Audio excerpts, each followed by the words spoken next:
In the Five Towns, human nature is reported to be so hard that you can break stones on it. Yet sometimes it softens, and then we have one of our rare idylls, of which we are very proud, while pretending not to be. The town park is an idyll in the otherwise prosaic municipal history of the borough of Bursley. It was once waste ground, covered with rubbish heaps, and made dangerous by the shafts of disused coal pits. Now you enter it by emblazoned gates. Fountains and cascades babble in it. Tea is served in it. Brass bands make music on its terraces, and on its highest terrace, town councillors play bowls on billiard table greens while casting proud glances on the houses of 30,000 people spread out under the sweet influence of the gold angel that tops the town hall spire. The highest terrace is a splendid expanse of gravel, ornamented with flower beds. At one end is the North Bowling Green, at the other is the South Bowling Green. In the middle is a terracotta and glass shelter, and at intervals against the terracotta balustrade are arranged rustic seats, from which the aged, the enamoured, and the sedentary can enjoy the gold angel. Between the southernmost seat and the South Bowling Green, on that Saturday afternoon, stood Mr. James Ollerenshaw. He was watching a man who earned 4 and 6pence a day by gently toying from time to time with a roller on the polished surface of the green. Mr. James Ollerenshaw's age was 60, but he looked as if he didn't care. His appearance was shabby, but he didn't seem to mind. He carried his hands in the peculiar horizontal pockets of his trousers and stuck out his figure in a way to indicate that he gave permission to all to think of him exactly what they pleased. He was always referred to as Jimmy Ollerenshaw, but he was much respected. It was said he owned a mile of cottages in Bursley and Turnhill. It was said that after Ephraim Tellwright, he was the richest man in Bursley. And there was a slight resemblance of type between Ollerenshaw and Tellwright. But Tellwright had buried 2 wives, whereas Ollerenshaw had never got within arm's length of a woman. The town much preferred Ollerenshaw. After having duly surveyed the activities of the groundsman on the bowling green, and having glanced at his watch, Mr. Ollerenshaw sat down on the nearest bench. He was waiting for an opponent, the captain of the bowling club. Now, it is exactly at the instant of his down-sitting that the drama about to be unfolded properly begins.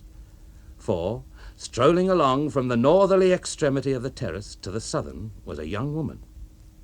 This young woman, as could be judged from her free and independent carriage, was such a creature as, having once resolved to do a thing, is not to be deterred by the caprices of other people, and she had resolved to seat herself on precisely the southernmost bench of the terrace. When Mr. Ollerenshaw dropped into a corner of it, her first instinct was to stop at one of the other seats. But being a girl who earned her own living, and being a girl who brought all conventions to the bar of her reason, she said to herself, "It would be absurd to change my mind. There is amply sufficient space for the man and me too. He has taken one corner, and I will take the other." So she floated forward, charmingly and inexorably. She was what in the Five Towns is called a stylish piece of goods.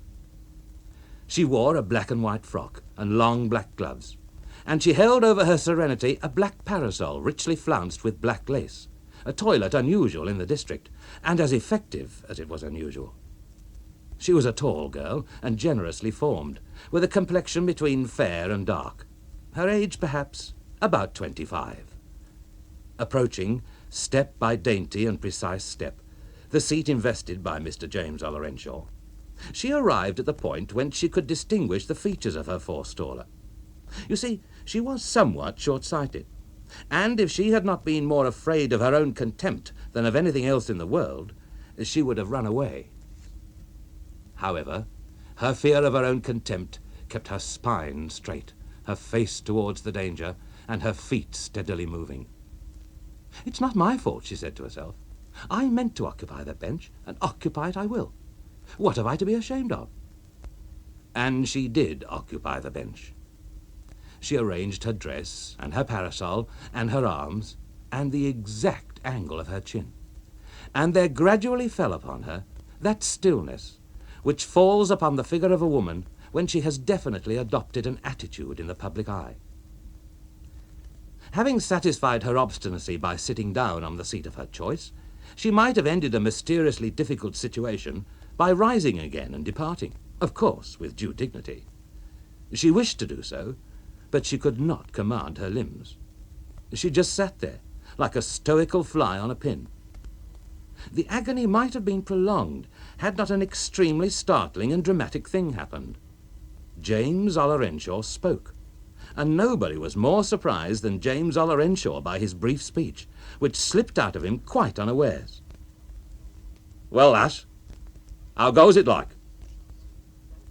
The young woman gave a little jump, as though relieved from the spell of an enchantment, and then turned and faced Mr. Ollerenshaw. "Very well indeed, thank you," she replied. Upon this, they both of them sought to recover from an affair that had occurred in the late 70s. Then, James Ollerenshaw had been a young, old man of nearly 30. He had had a stepbrother, much older and much poorer than himself, and the stepbrother had died, leaving a daughter named Susan, almost, but not quite, in a state of indigence. James was perfectly ready to look after his stepniece, but Susan, aged 17 years, was not perfectly ready to be looked after. In less than a year, she had married a youth of 20, who apparently had not in him even the rudiments of worldly successfulness. James Ollerenshaw did his avuncular duty by formally and grimly protesting against the marriage. Susan defied him with a maximum of unforgettable impoliteness, and she went to live with her husband at Longshaw, which is at the other end of the Five Towns. The fact became public that a solemn quarrel existed between James and Susan, and that each of them had sworn not to speak until the other spoke. James would have forgiven if she had hinted at reconciliation, and Susan would have hinted at reconciliation if James had not been so rich, for that offended her independence. Had James perceived them to be struggling in poverty, he might have gone to their aid. But young Rathbone falsified his predictions utterly by succeeding in life, and thus the quarrel slowly crystallized into a permanent estrangement. When, 15 years later, Rathbone died in mid-career, people thought that the feud would end, but it did not. James wrote a letter of condolence to his niece. Mrs. Rathbone didn't reply. James did no more. Mrs. Rathbone, like many widows of successful men, was left poorly off, but she managed. Once, about 5 years before the scene on the park terrace, Mrs. Rathbone and James had encountered one another by hazard on the platform of Knype railway station. Susan waited for James's recognition, and James waited for Susan's recognition. Both of them waited too long, and the relatives passed on their ways without speaking. James observed with interest a girl of 20 by Susan's side, her daughter. This daughter of Susan's was now sharing the park bench with him. "And what's your name, lass?" he demanded. "Helen." "Helen what?" "Helen, great step-uncle," said she. James Ollerenshaw was glad that she was just Helen. He had been afraid that there might be something fancy between Helen and Rathbone, something expensive and aristocratic that went with her dress and her parasol. The difference between Helen's name and her ornamental raiment gave him pleasure. And then, quite suddenly, he began, for the first time in his life, to take joy in sitting next to a pretty and well-dressed woman.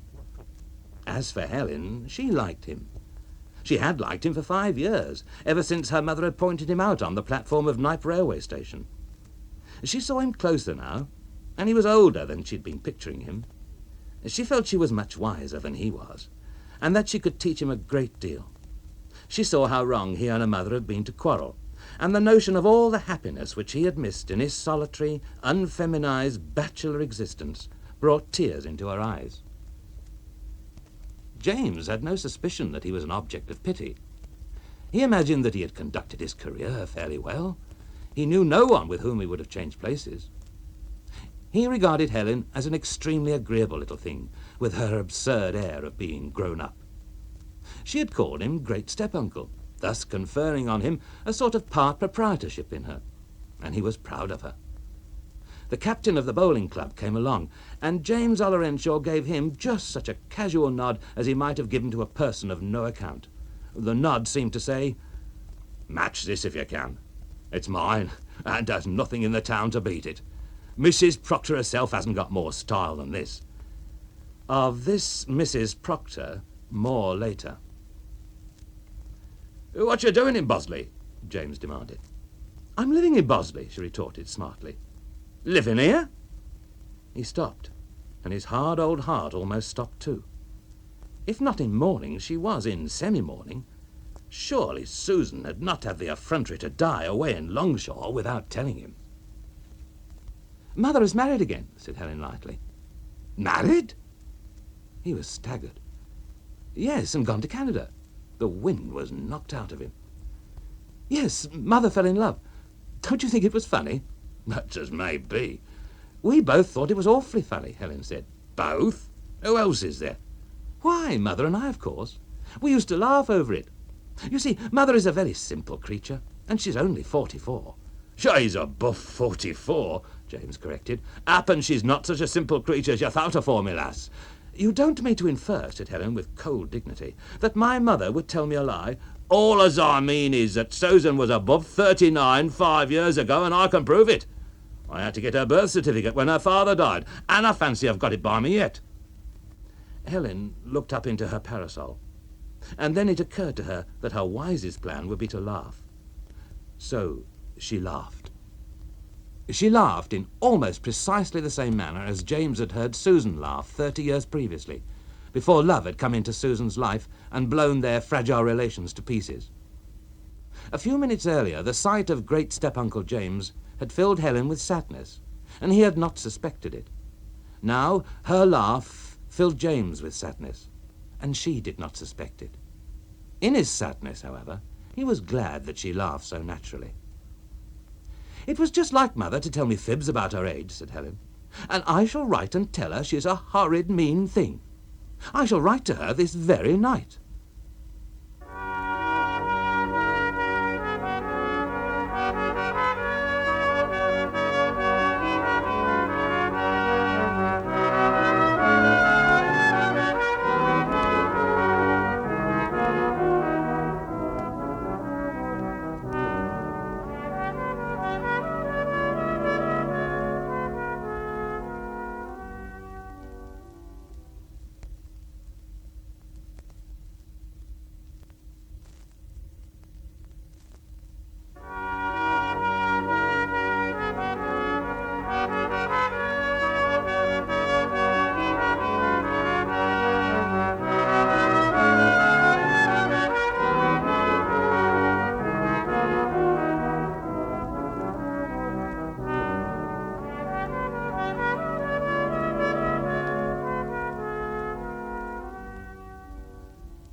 "So, Susan's gone and married again," James Ollerenshaw murmured reflectively. "I suppose you don't know a farmer named Bratt that used to have a farm near Sneed," said Helen. "I can't say as I do," said James. "Well, that's the man," said Helen. "He used to come to Longshore Cattle Market with sheep and things." "Sheep and things?" echoed James. "What things?" "Oh, I don't know," said Helen sharply. "Sheep and things." "And what did your mother take to Longshore Cattle Market?" James inquired. "I understood as she let lodgings." "Not since I've been a teacher," said Helen rather more sharply. "Mother didn't take anything to the cattle market, but our house was just close to it, and Mother daren't stir out on cattle market days." "Why not?" "Cows," said Helen. "Mother simply can't look at a cow, and they were passing all the time." "She should have been thankful as it wasn't bulls," James put in. "But I mean bulls too," exclaimed Helen. "In fact, it was a bull that led to it. There was a mad bull running down the street. It had escaped from the market, and Mr. Bratt was walking home, and the bull was after him like a shot. Mother was looking out of the window, and she saw what was going on. So she rushed to the front door and opened it, and called to Mr. Bratt to run in and take shelter. And they only just got the door shut in time." "Bless us," muttered James. "And what next?" Why, I came home from school and found them having tea together. After that, Mr. Bratt called every week. He was a widower with no children. It couldn't have been better, said James. Oh, yes, it could, said Helen, because I had the greatest difficulty in marrying them. In fact, at one time I thought I should never do it. You see, Mr. Bratt had sold his farm and was going out to Manitoba. Mother said she wouldn't marry him and go out to Manitoba because of leaving me alone here to look after myself. As if I hadn't looked after Mother and kept her in order, and myself too, for several years. She began to talk all the usual conventional sort of stuff, you know, about how she had no right to marry again, and she didn't believe in second marriages, and about her duty to me. I reasoned with her. Why should she make herself permanently miserable, and Mr. Bratt, and me, merely out of a quite mistaken sense of duty? No use. I tried everything I could. No use. She was too much for you.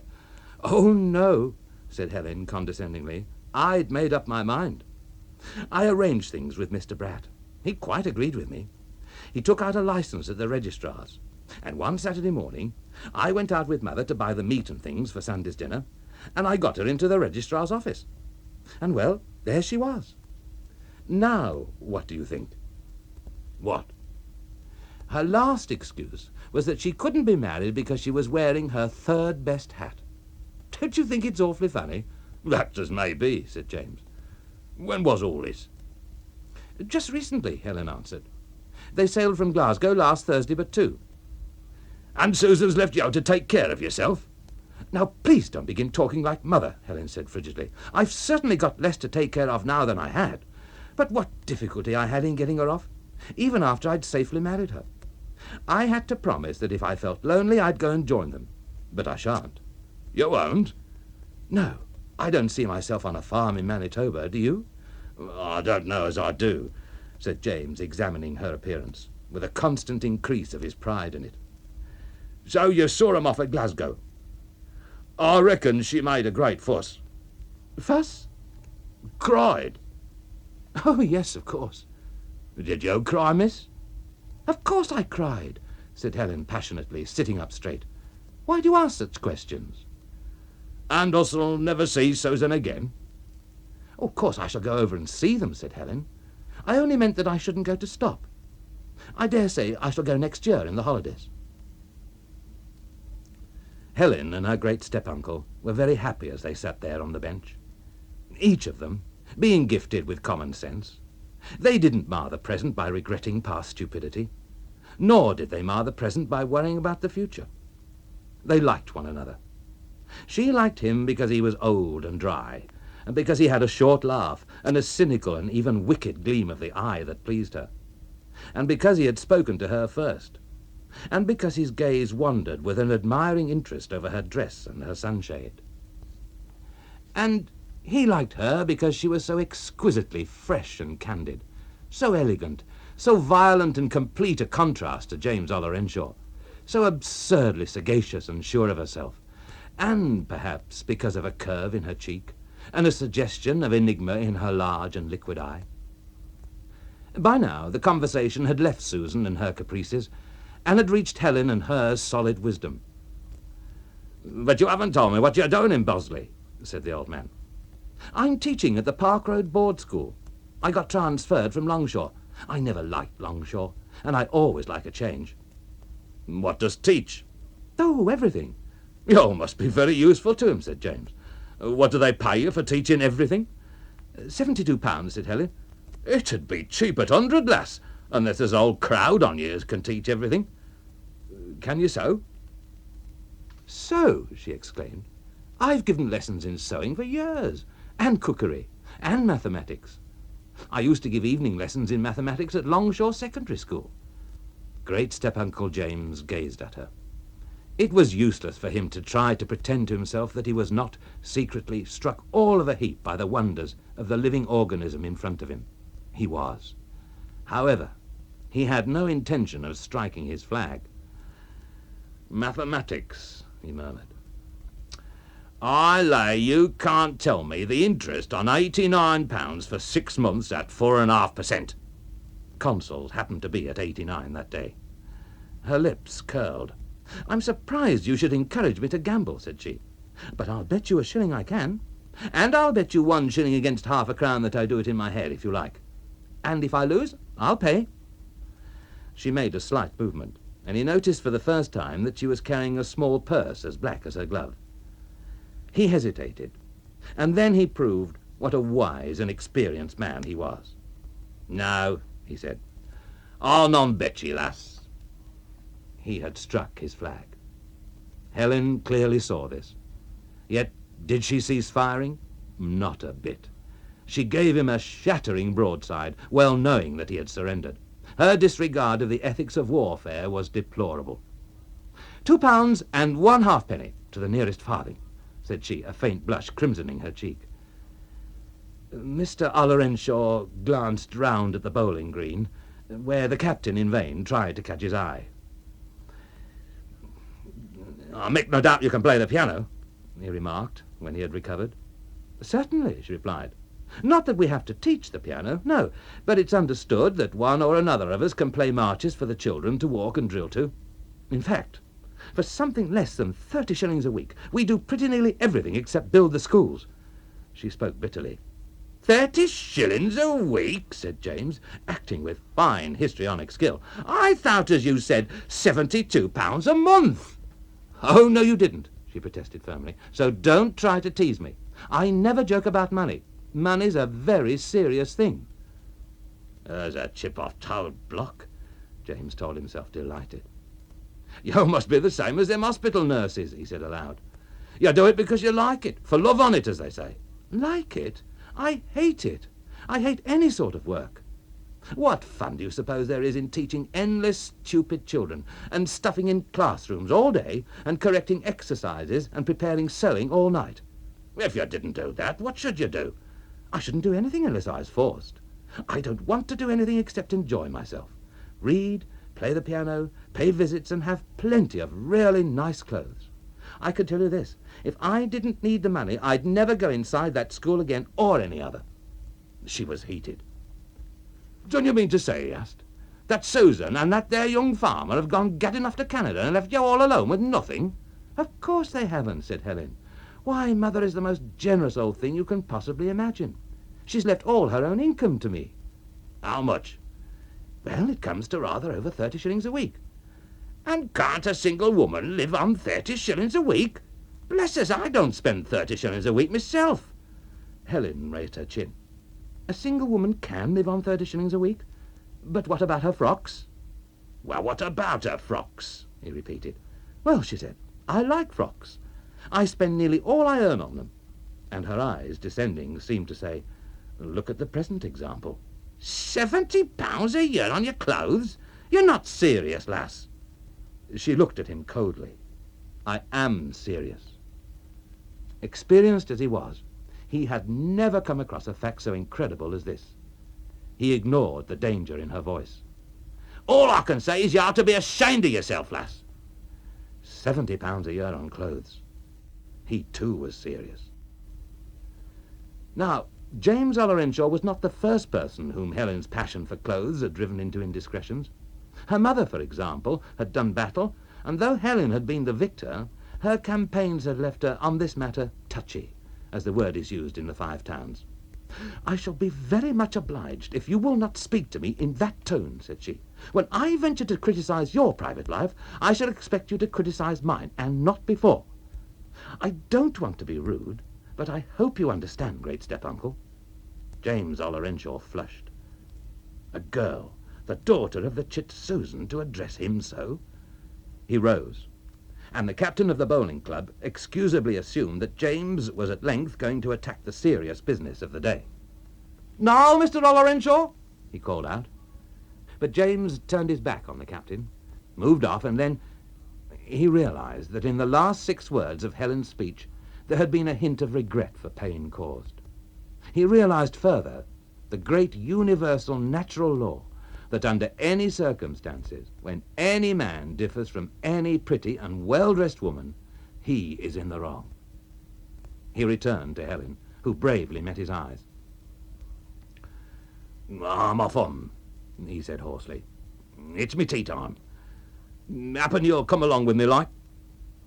The use of that word like at the end of an interrogative sentence in the Five Towns is a subject upon which a book ought to be written, but not this history. The essential point to observe is that Helen got up from the bench and said with adorable sweetness, "Why, I shall be charmed to come. What a perfect darling he is," she said to herself.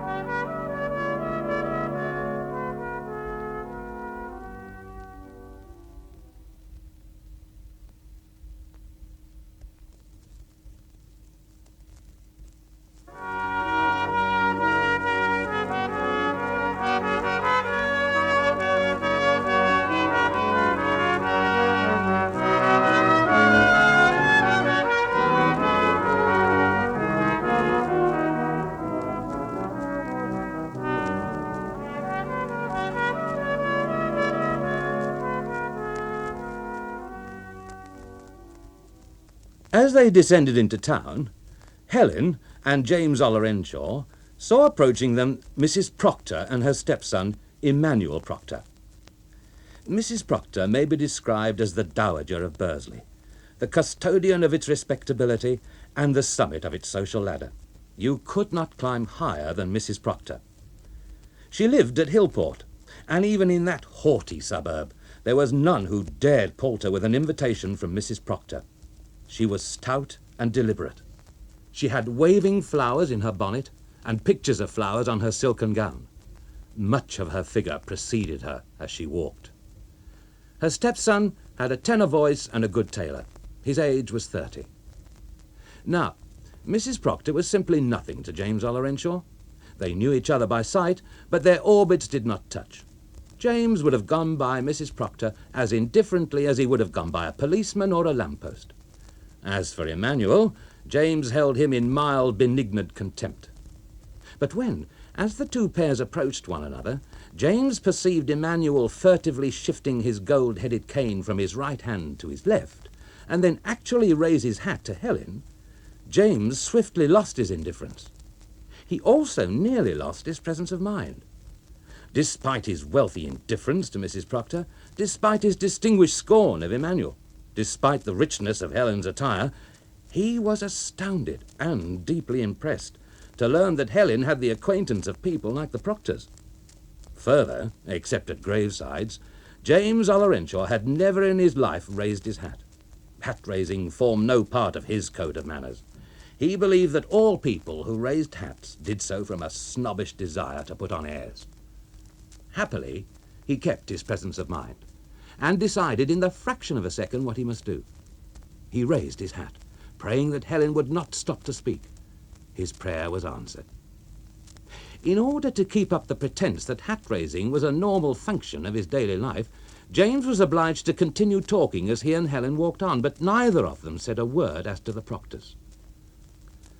James Ollerenshaw's house was within a few hundred yards of the top of Trafalgar Road. It was one of the oldest houses in the street, and though bullied into insignificance by sundry detached and semi-detached villas opposite, it kept a certain individuality and distinction, because it had been conscientiously built of good brick before English domestic architecture had lost trace of the Georgian style. The front door opened directly into the sitting room, and James Ollerenshaw went in first, leaving Helen to follow. "Ah," he breathed. He shut the door and hung up his hard hat on the inner face of it. "Sit you down, lass." So she sat her down. The sitting room was a crowded and shabby little apartment with a small square table in the middle. On this table was a full-rigged ship on a stormy sea in a glass box, a large stone bottle of ink, a ready reckoner, Whitaker's almanac, a footrule, and a bright brass candlestick. At the window was a flat desk piled high with rent books. Before this desk was a Windsor chair. There were 8 other Windsor chairs in the room. Helen was sitting on one of them, but soon abandoned it and stood up. Which chair do you recommend? She asked nicely. Bless you, child, I never sit here, except at desk. I sit in kitchen. A peculiarity of houses in the Five Towns is that rooms are seldom called by their right names.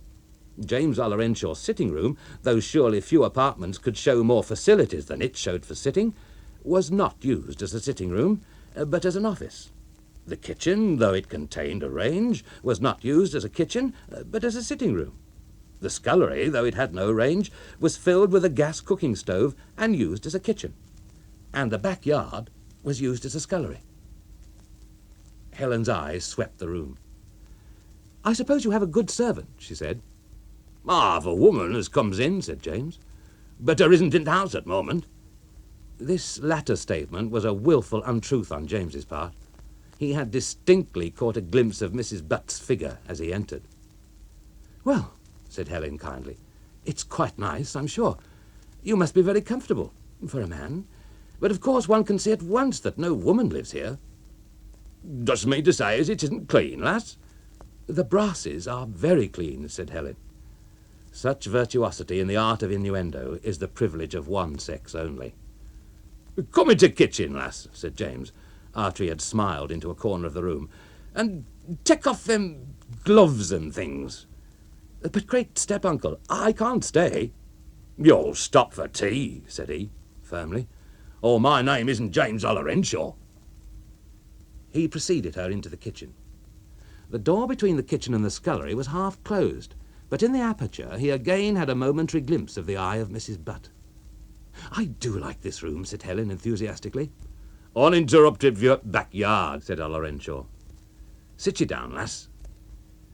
He indicated an article of furniture which stood in front of the range at a distance of perhaps 6 feet from it, cutting the room in half. This contrivance may be called a sofa, or it may be called a couch, but it can only be properly described by the Midland word for it, squab. Its seat, 5 feet by 2, was very broad and very low, and it had a steep, high back and sides. Helen assumed the mathematical centre of the squab, and began to arrange her skirts in cascading folds. She posed her parasol in a corner of it, as though the squab had been a railway carriage, which indeed it did somewhat resemble.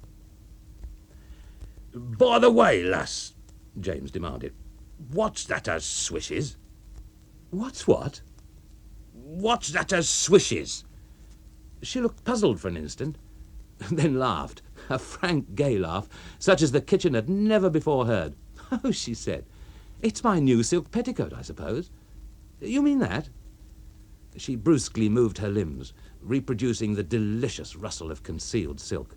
"Aye," ejaculated the old man, "I mean that." "Yes, it's my silk petticoat. Do you like it?" "I haven't seen it, lass." She lifted the hem of her dress just 2 inches, the discreetest, the modestest gesture. He had a transient vision of something fair. It was gone again.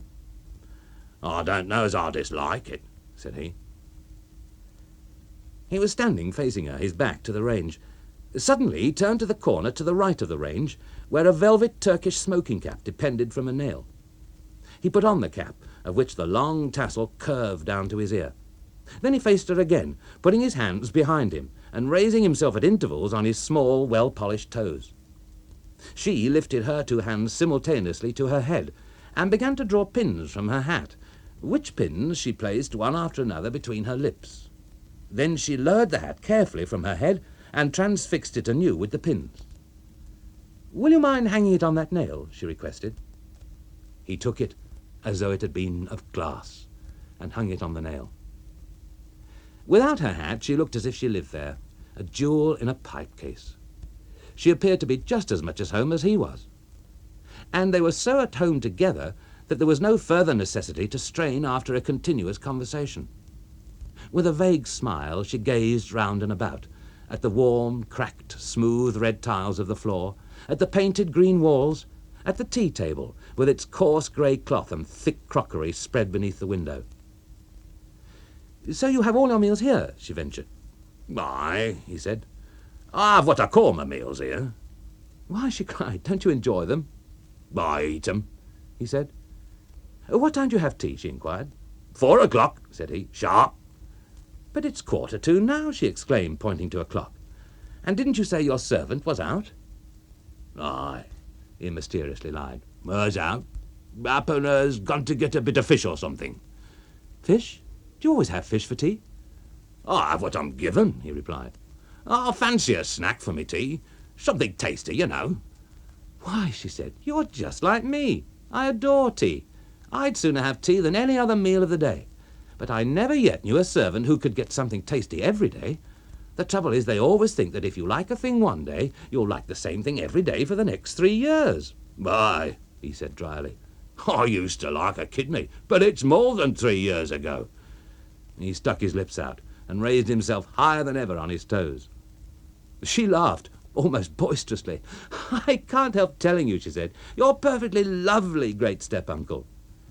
Can't I just take a peep into the scullery? I won't touch anything. Servants are so silly. They always think one wants to interfere with them. Without waiting for James's permission, she burst youthfully into the scullery. Oh, she exclaimed, there's someone here. James Ollerenshaw looked audaciously in at the door. It's Mrs. Butt, said he. I thought as you're out. Good afternoon, Mrs. Butt, Helen began with candid pleasantness. A pause.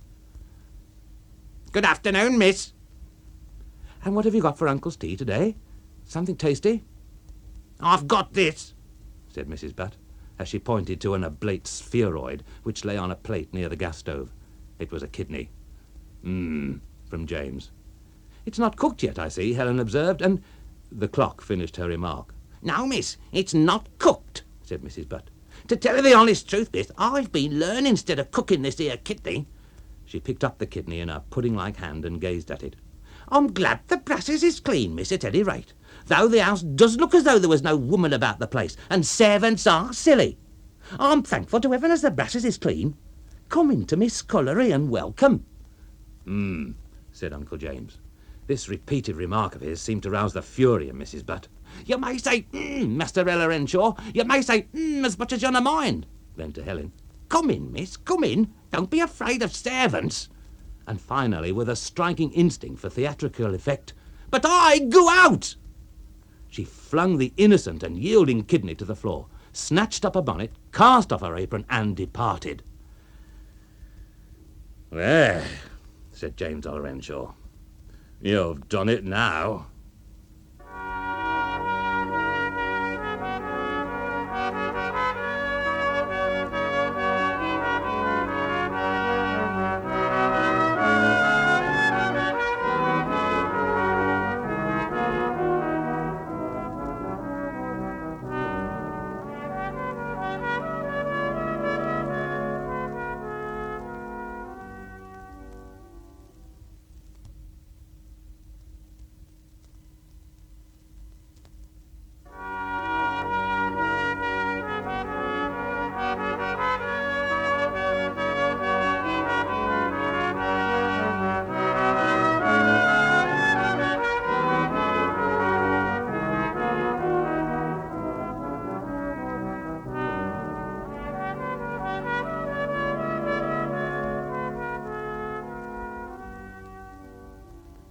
Ten minutes later, Mr. James Ollerenshaw stood alone in his kitchen sitting-room.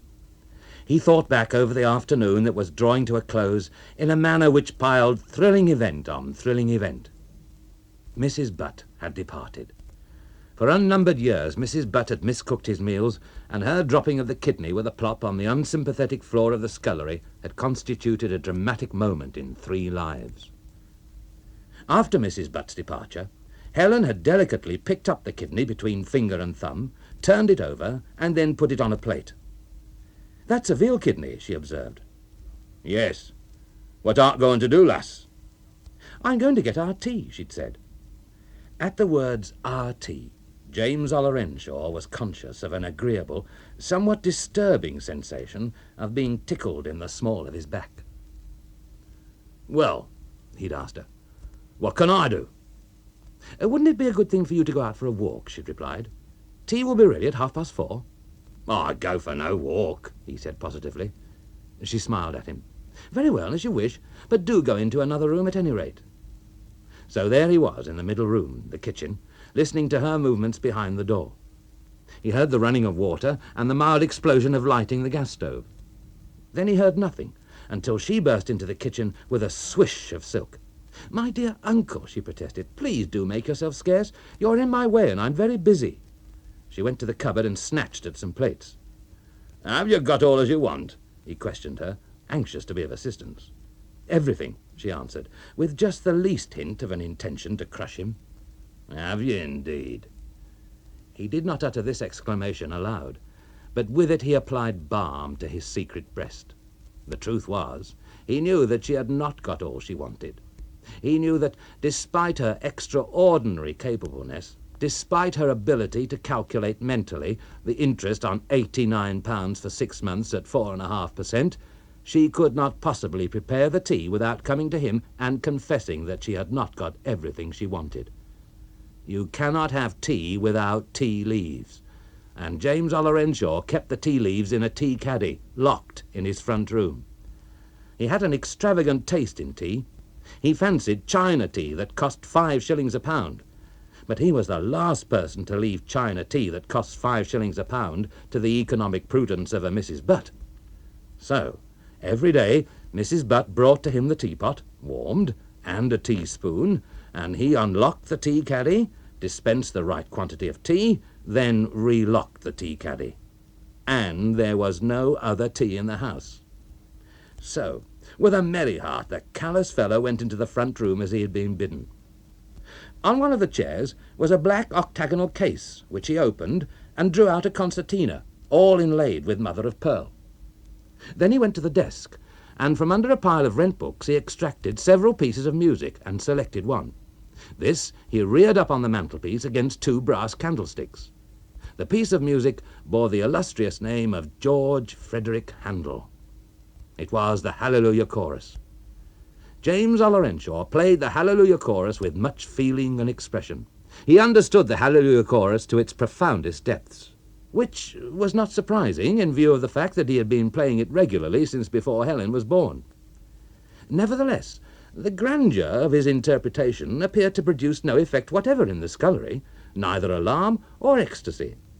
And presently, in the midst of a brief pianissimo passage, James's sensitive ear caught the distinct sound of chopping. He stopped abruptly. What could she be chopping? He advanced cautiously to the doorway. He had left the door open. The other door, between the kitchen and the scullery, was now also open, so that he could see into the scullery. Helen was chopping the kidney. Utterly absorbed in her task, she had no suspicion that she was being overlooked. James then witnessed a series of operations, the key to whose significance he could not find. She put a flat pan over the gas, and then took it off again. Then she picked up an egg, broke it into a coffee cup, and instantly poured it out of the coffee cup into a basin. She did the same to another egg, yet another, and another. 4 eggs! The entire household stock of eggs! It was terrible! 4 eggs and a kidney among 2 people! Then she got some butter on the end of a knife and dropped it into the saucepan, and put the saucepan over the gas, and then poured the plateful of kidney shreds into the saucepan. Then she began furiously to beat the eggs with a fork, glancing into the saucepan frequently and coaxing it with little touches. Then the kidney shreds raised a sound of frizzling, and bang into the saucepan went the contents of the basin. Now she leant over the gas stove, fork in hand, and made baffling motions inside the saucepan with a fork. The business seemed to be exquisitely delicate and breathless. Her face was sternly set. But what she was doing to the interior of the saucepan, James Ollerenshaw could not comprehend. She stroked it, she tickled it, she lifted it and folded it on itself. Then she stopped, and stood quite still, regarding the saucepan. "You've watched me quite long enough," she said, without moving her head. She must have known all the time that he was there. So he shuffled away and glanced out of the window. "Tea's ready," she said. He went into the kitchen, smiling, but disturbed. She still hadn't come to him and confessed that she couldn't make tea without tea leaves. Yet there was the teapot steaming and puffing on the table. James picked it up, and was in the act of pouring when she stopped him. "I'll pour out the tea," she said. "You help yourself to this." She pointed to the mystery dish, which now sat in the middle of the table. "It must be eaten while it's hot." "What is it?" he asked with false calm. "It's a kidney omelette," she replied. "Omelette?" he repeated. He had never tasted an omelette. He had never seen an omelette. How was he familiar with the word? Then he remembered. You can't make an omelette without breaking eggs. He had employed that proverb hundreds of times, and yet it had never occurred to him to wonder what an omelette was. He conveyed 1/3 of the confection to his plate, and about 1/6 to hers. And he tasted just a morsel, with a dash of kidney in the centre of it, on the end of his fork. He was not aware of the fact, but that was the decisive moment of his life, 60 though he was. Had she really made this marvel, this dream, this idyll, this indescribable bliss out of 4 common fresh eggs and a veal kidney that Mrs. Butt had dropped on the floor? James was a greedy man. He knew he was greedy. He was a greedy man whose evil passion had been kept in check for over 1/4 of a century by the gross unskilfulness, the appalling monotony of a Mrs. Butt. Could it be that there existed women, creatures of originality and resource, who were capable of producing prodigies like this kidney omelette on the spur of the moment? And the exquisite thought in his mind was that whence this delicacy had come, other and even rarer delicacies might come. "Do you like it?" she inquired. He paused, as though reflecting. "Aye," he said judicially. "It's none so bad. I could do with a bit more of that." "Well," she urged him, "do help yourself. Take it all. I shan't eat any more." "Sure," he said, trembling lest she might change her mind. Not till the omelette was an affair of the past did he begin to attend to his tea. He stared into the cup. Then, to use the Five Towns phrase, he supped it up. There could be no doubt. It was his special China tea, incontestably his guarded and locked tea. "Where didst find this tea, lass?" he asked. "In the little corner cupboard in the scullery," she said. "In a large tin box." He rose abruptly and went into the scullery.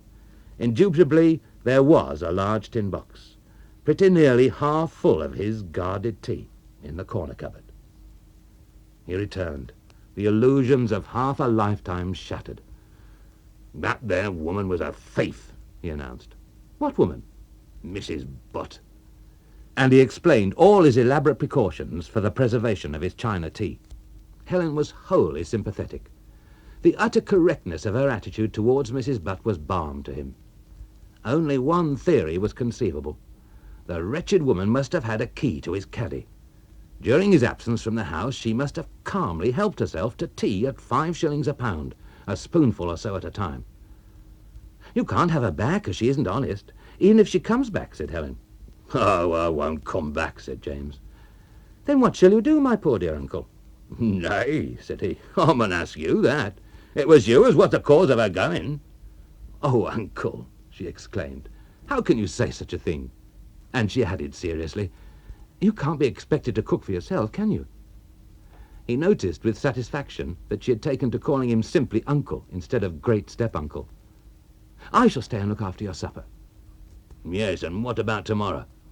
"Tomorrow's Sunday. I'll come tomorrow for breakfast." "Yes, and what about Monday?" "I'll come on Monday," she replied with increasing cheerfulness. "But you're a school where you teach everything, lass." "Well, of course I shall give up school," said she, "at once. They must do without me.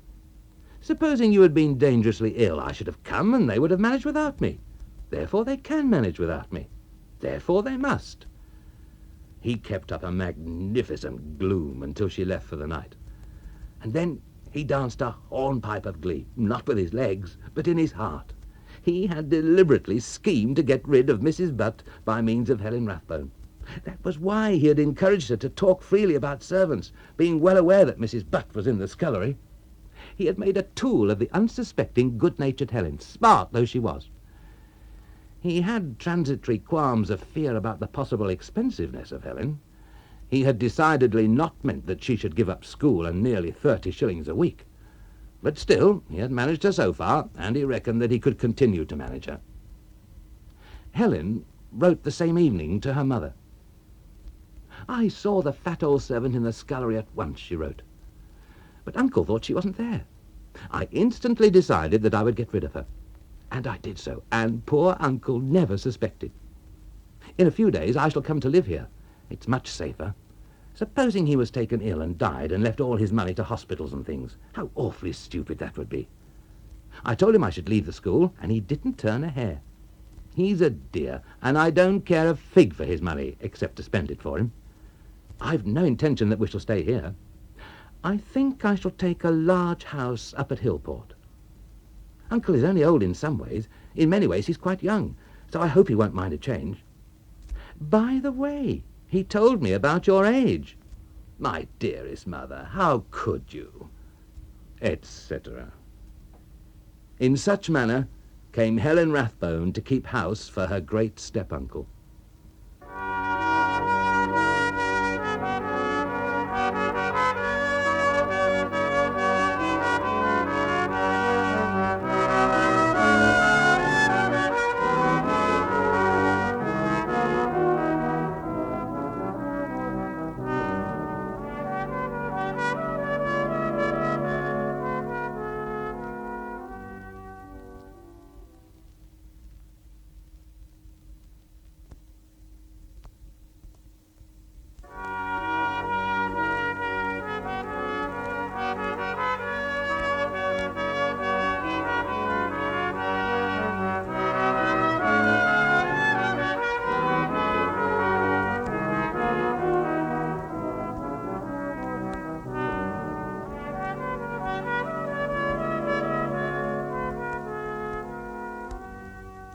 One Tuesday afternoon, about a week later, James Ollerenshaw said, "Helen Rathbone, have you been meddling in my cash box?"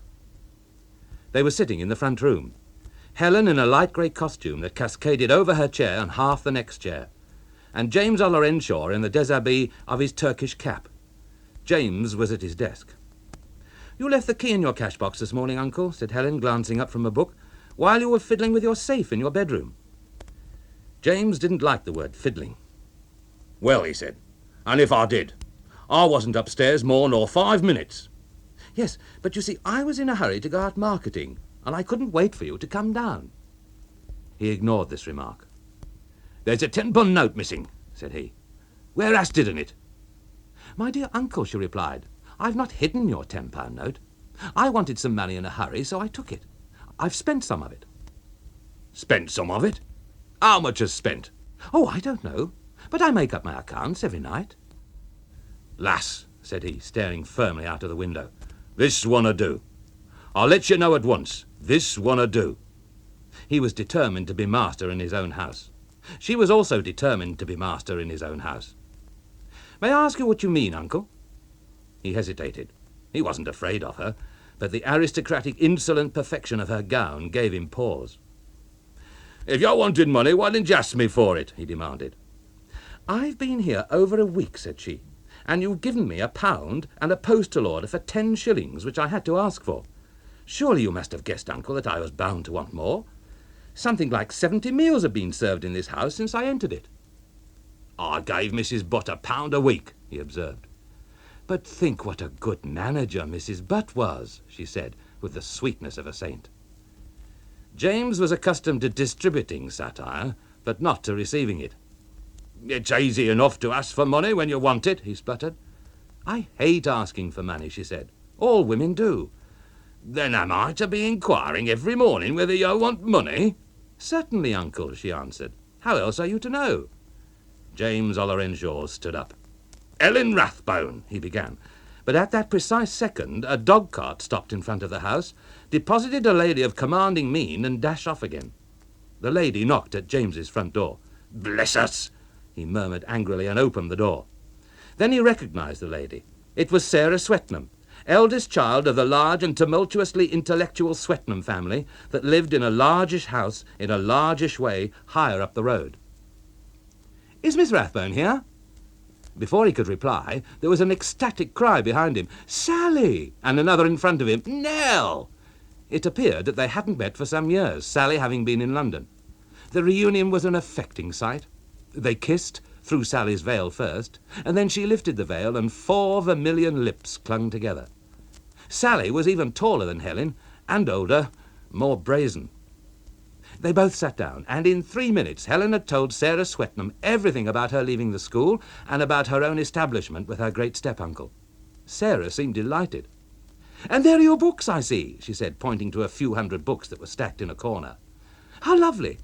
You remember you promised to lend me that book of Thoreau's, and you never did?"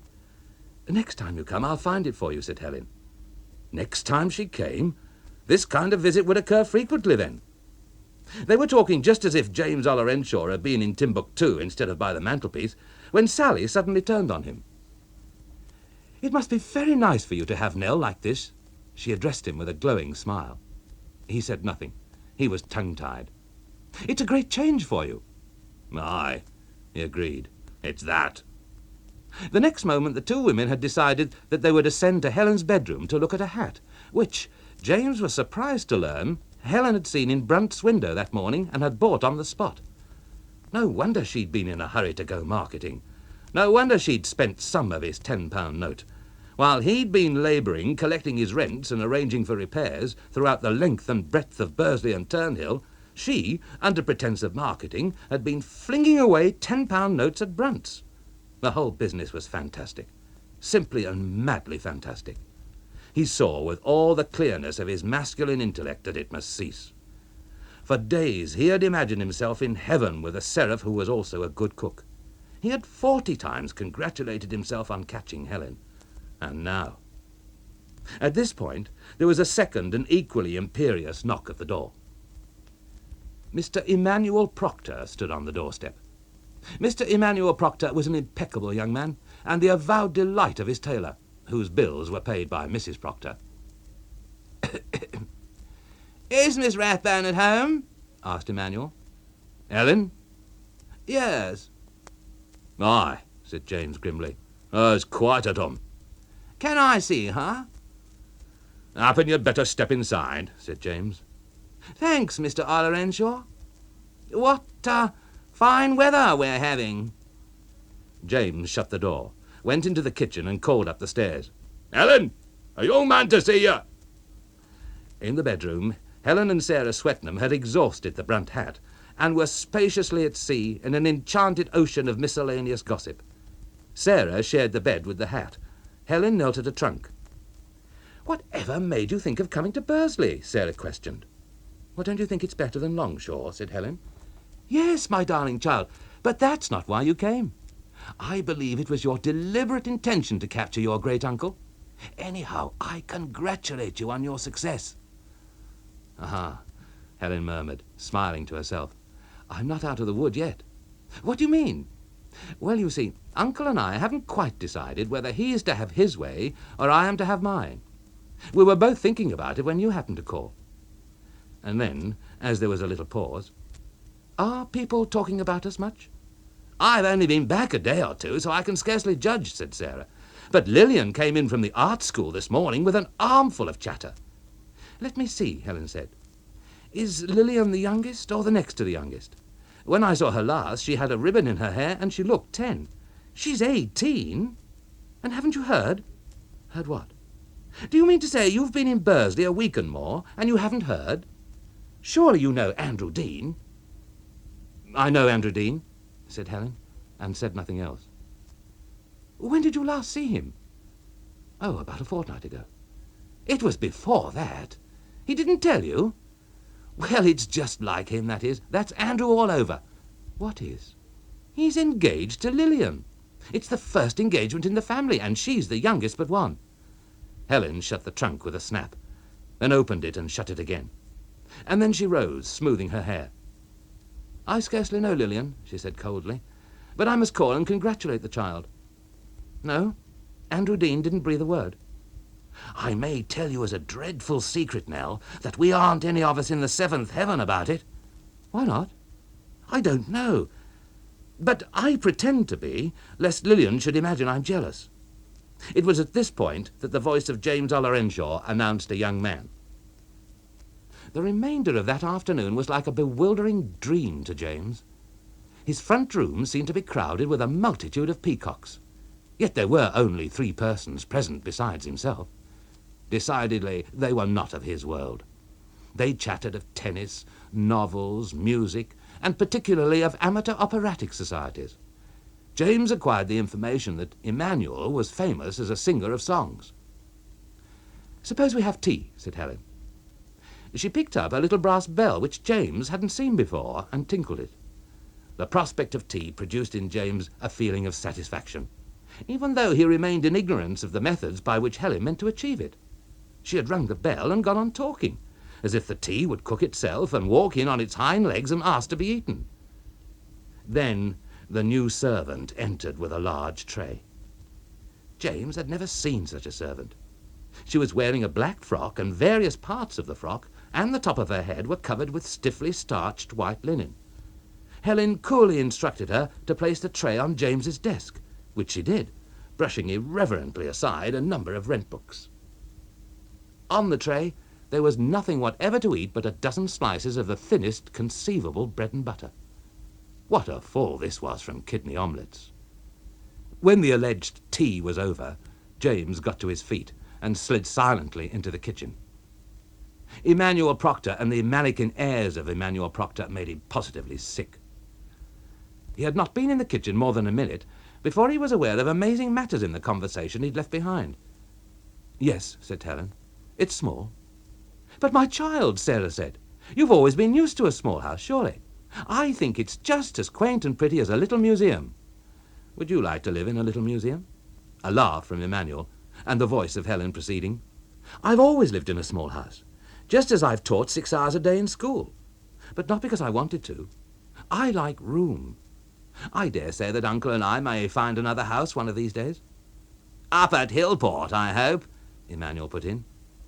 James could see his mincing, imbecile smile through the kitchen wall. "Who knows?" said Helen. James returned to the front room. "What's that you're saying?" he questioned the company. "I was just saying how quaint and pretty your house is," said Sarah, and she rose to depart. There were more kissings, flutterings, swishings. Emmanuel followed Miss Sweatman in a few minutes, and Helen accompanied him to the gate, where she stayed a little while talking to him. James was in the blackest gloom. "And now, you dear old thing," said Helen, vivaciously bustling back into the house, "you shall have your tea. You've behaved like a perfect angel."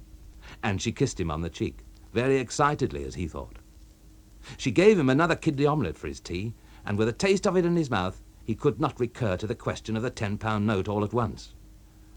When tea was over, she retired upstairs, and only descended at 7:45, with her hat and gloves on. It appeared to him that her eyes were inflamed. "I'm going out," she said, with no further explanation. And out she went, leaving the old man stricken daft by too many sensations to collect his wits. And the greatest sensation was still in reserve for him. At 8:15, someone knocked at the door. He imagined himself ready for anything, but he was not ready for the apparition which met him on the threshold. Mrs. Proctor of Hillport asked to be admitted.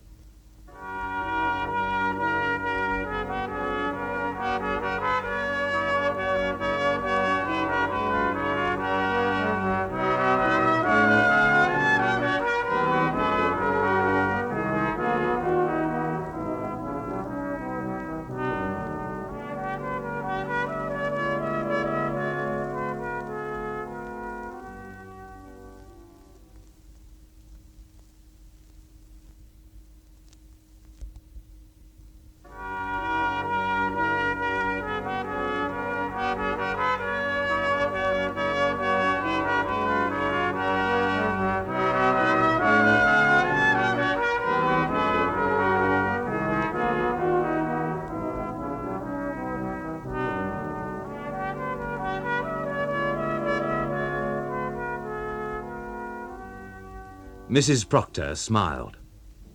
"I hope you will excuse this very informal call. I've altered my dinner hour in order to pay it." Her smile seemed to rouse James from a spell. "Come in, missus, do," he conjured her.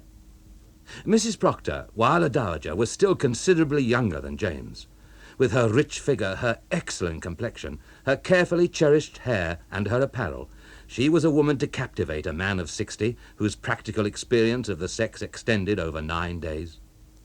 "Thank you," she said gratefully, and sat down at once in the easy chair. "I wonder what you will think of me calling like this." It was apparent that whatever he thought of her, she wouldn't be disturbed. She was utterly at her ease. She could not indeed have recalled the moment when she had not been at her ease. "Anyhow, I'm glad to see you, Mrs. Proctor," James returned. A speech which didn't startle Mrs. Proctor, who was thoroughly used to people being glad to see her. But it startled James. He had uttered it instinctively. He was glad to see her. She was stout and magnificent in her silk and ribbons. Looking at her, James felt that he preferred stout women to thin, and that, without being aware of it, he had always preferred stout women to thin. "May I ask if your niece is in?" she said in a low voice. "She isn't." There was a conspiratorial accent in her question for which James was unprepared. "Well," said Mrs. Proctor, "I'm not sorry she isn't. But if she had been, I should have spoken just the same. Mr. Ollerenshaw, I think you and I are rather alike in some things. I hate beating about the bush, and I imagine that you do." He was flattered.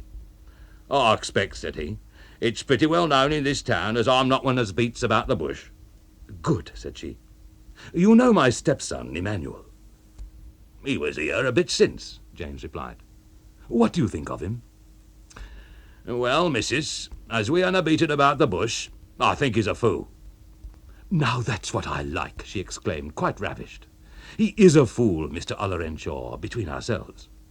I can see that you and I will get on together splendidly. Emmanuel is a fool. I took him, along with my second husband, and I do my best for him. Not only is he a fool, but he's a conceited fool, and an idle fool, and he can't see a joke. At the same time, he's quite honest, and I think he's a gentleman. You say he's been here today?" "Aye," said James. "He came in and had a sup of tea." "Do you know why he came?" asked Mrs. Proctor, and went on. "Mr. Ollerenshaw, my stepson is courting your niece." "Great step-niece," James corrected, and added, "Is he now? To tell you the truth, I didn't know till the other day as they were acquainted." "They haven't been acquainted long," Mrs. Proctor informed him. "You may have heard that Emmanuel is thinking of going into partnership with Mr. Andrew Dean. The matter may turn out well, because all that Mr. Dean really wants is a sleeping partner with money. Emmanuel has the money, and I think he can be guaranteed to sleep. Your step-niece met Emmanuel by accident through Mr. Dean some weeks ago over at Longshore. They must have taken to each other at once. And I must tell you that not merely is my stepson courting your niece, but your niece is courting my stepson." "You surprise me, missus." "I dare say I do, but it is the fact. She isn't a churchwoman, but she now goes to St. Luke's every Sunday. So does my stepson. Your niece is out tonight. So is my stepson. And if they are not together somewhere, I shall be very much astonished." "And what next?" James inquired. "I'll tell you what next," cried the lady with the most charming vivacity. "I like your niece. I've met her twice at the St. Luke's Guild, and I like her. Mr. Ollerenshaw, I'm not going to have her marrying Emmanuel, and that's why I've come to see you." James wasn't sure that his pride was quite unhurt. Mrs. Proctor noticed this. "Oh," she resumed, "it's not because I think your niece isn't good enough for Emmanuel. It's because I think she's a great deal too good. And yet I'm the last person in the world to stand in the way of my poor stepson getting a better wife than he deserves. But I scent danger. At present your step-niece is smitten by his fancy waistcoats, but she would soon find him out, and if I have not misjudged her, there would be a scandal. She is exactly the sort of young woman who, when she discovered she had made a mistake, would walk straight out of the house." "She is," James agreed. "And Emmanuel, having no sense of humour, would leave nothing undone to force her back again. Imagine the scandal, Mr. Ollerenshaw. Imagine my position. Imagine yours. I won't have it. That is to say, I won't have it if I can stop it. Now, what can we do?" James was rather pleased by her manner of putting it. "What can we do?" "Nowt," he said dryly. "You think we can do nothing?" she said, reflectively, as if struck by his oracular wisdom. "What can us do?" "You might praise Emmanuel to her, urge her on." She fixed him with her eye. "That's a dangerous game," he warned her. "I must think it over," she said after some further reflection. "I feel much easier now I've told you all about it, and I feel sure that two common-sense, middle-aged people like you and me can manage to do what we want. Dear me, how annoying stepsons are! There's no end to that boy's foolishness. He actually wants me to buy Wilbraham Hall, furniture, and everything. What do you think it's worth, Mr. Ollerenshaw? Worth? It's worth what it'll fetch. 8,000? The land's worth that, said James. It's a silly idea, but he put it into my head. Now, will you drop in one day and see me? No, said James. I'm not much for tea parties, thank you. I mean when I'm alone, she pleaded delightfully, so that we can talk things over and you can tell me what's going on. He saw the perils of such a course, but "Happen I may look in some morning when I'm round yonder," he said. that will be very nice of you, she flattered him, and rose. Helen came home about 10 o'clock and went direct to bed. Never before had James Ollerenshaw felt like a criminal, but as Helen's eyes dwelt for a moment on his in bidding him good night, he could scarcely restrain the blush of the evildoer.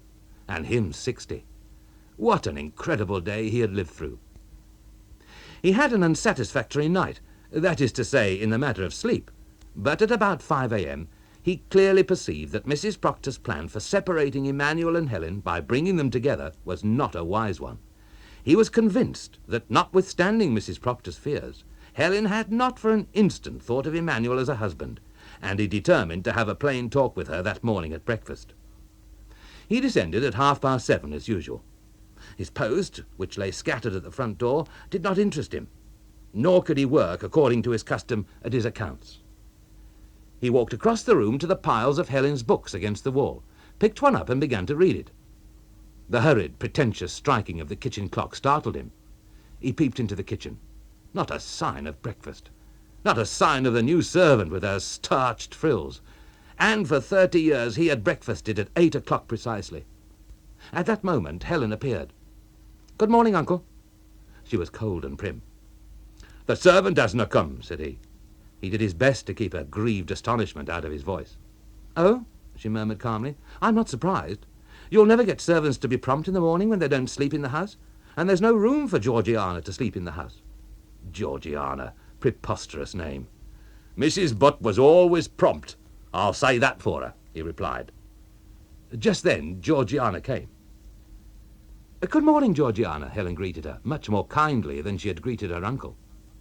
In 12 minutes not merely was the breakfast ready, but the kitchen was dusted, and there was a rose in the glass next to the bacon. The Manchester Guardian lay to the left of his plate. Thoughtful. Altogether it wasn't so bad. Further, Helen smiled in handing him his tea. She too, he observed, must have slept ill. Her agreeable face was drawn, but her blue and white striped dress was impeccably put on. It was severe and yet very smooth. It suited her mood. It also suited his. "I've been reading one of your books, lass," he began. "It's pretty near as good as a newspaper. There's summat about a law case as goes on forever. The man as wrote that knew what he was talking about. It's rare and good." "You mean Jarndyce v. Jarndyce?" she said with a smile. "Aye," he said. "I believe that is the name. How didst know, lass?" "I just guessed," she answered. "I suppose you don't have much time for reading, uncle?"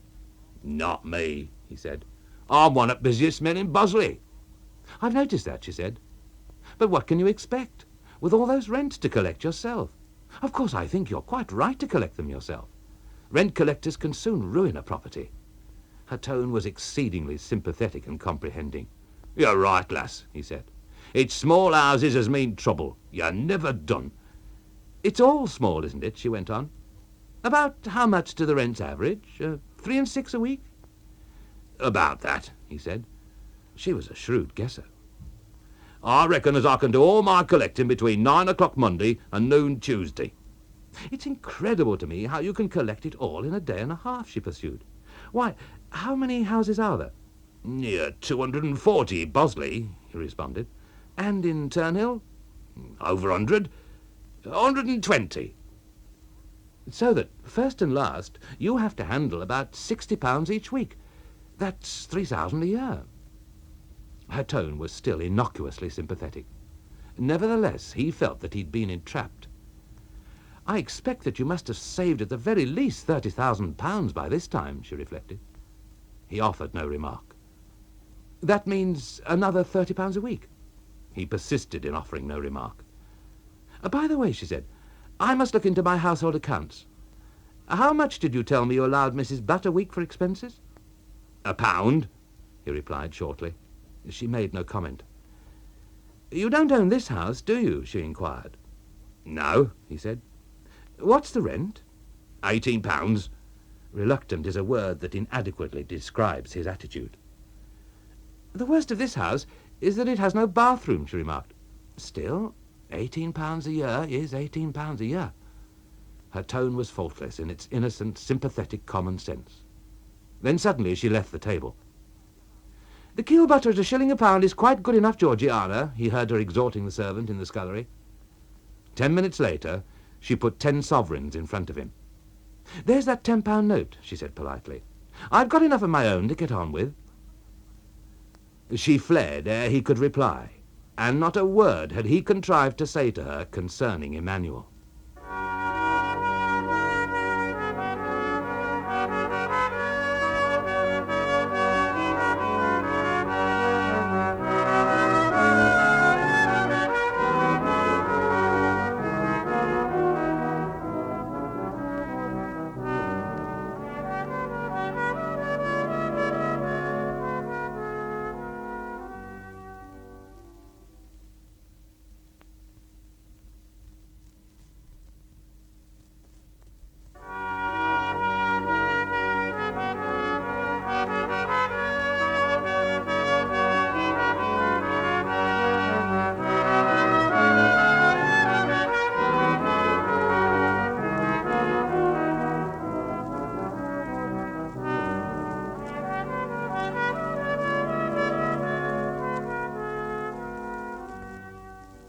A few days later, James Ollerenshaw was alone in the front room, checking various accounts, when twin letters fell into the quietude of the apartment. Their singular appearance caused him to rise at once and pick them up.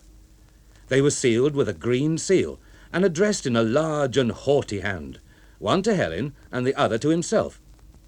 He opened his own envelope, and as he had feared, and had also hoped, the contents comprised an invitation to Mrs. Proctor's house at Hillport.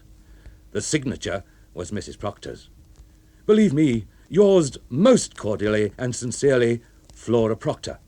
Flora! He thought the name suited her. He had no intention of accepting the invitation, but he enjoyed receiving it, and the wording of it was very agreeable. In pursuance of our plan, I am also inviting your niece. Indeed, I have gathered from Emmanuel that he considers her as the prime justification of the party. We will throw them together. She will hear him sing. If this doesn't cure her, nothing will, although he has a nice voice. James had once heard Emmanuel Proctor sing at a concert given in aid of something which deserved every discouragement, and he agreed with Mrs. Proctor. He sat down to compose a refusal to the invitation. But before he had written more than a few words, it had transformed itself into an acceptance. Have you had an invitation from Mrs. Proctor? Helen asked him at tea. Yes, said he. Have you? Yes. Shall you go? Aye, lass, I shall go. She seemed greatly surprised. Us will go together, he said. I don't think that I shall go, said she hesitatingly.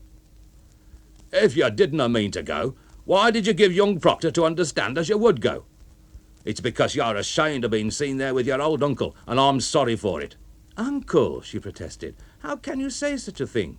You ought to know that no such idea ever entered my head.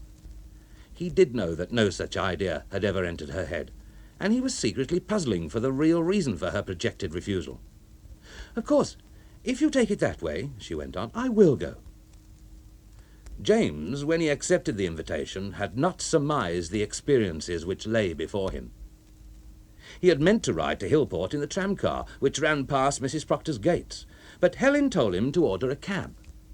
And on the evening, when at 9:05 Helen came into the front room clad for the party, he perceived that the tramcar would have been unsuitable. She was all in white and very complicated. She glanced at him. He wore his best black clothes. You look very well, said she, surprisingly. That old-fashioned black necktie is splendid.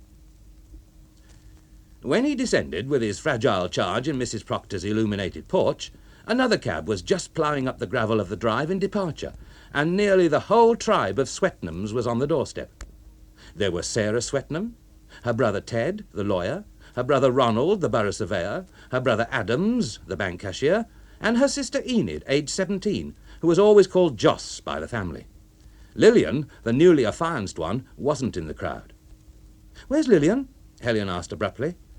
"Oh, she came earlier with the powerful Andrew," replied Joss. "She isn't an ordinary girl now."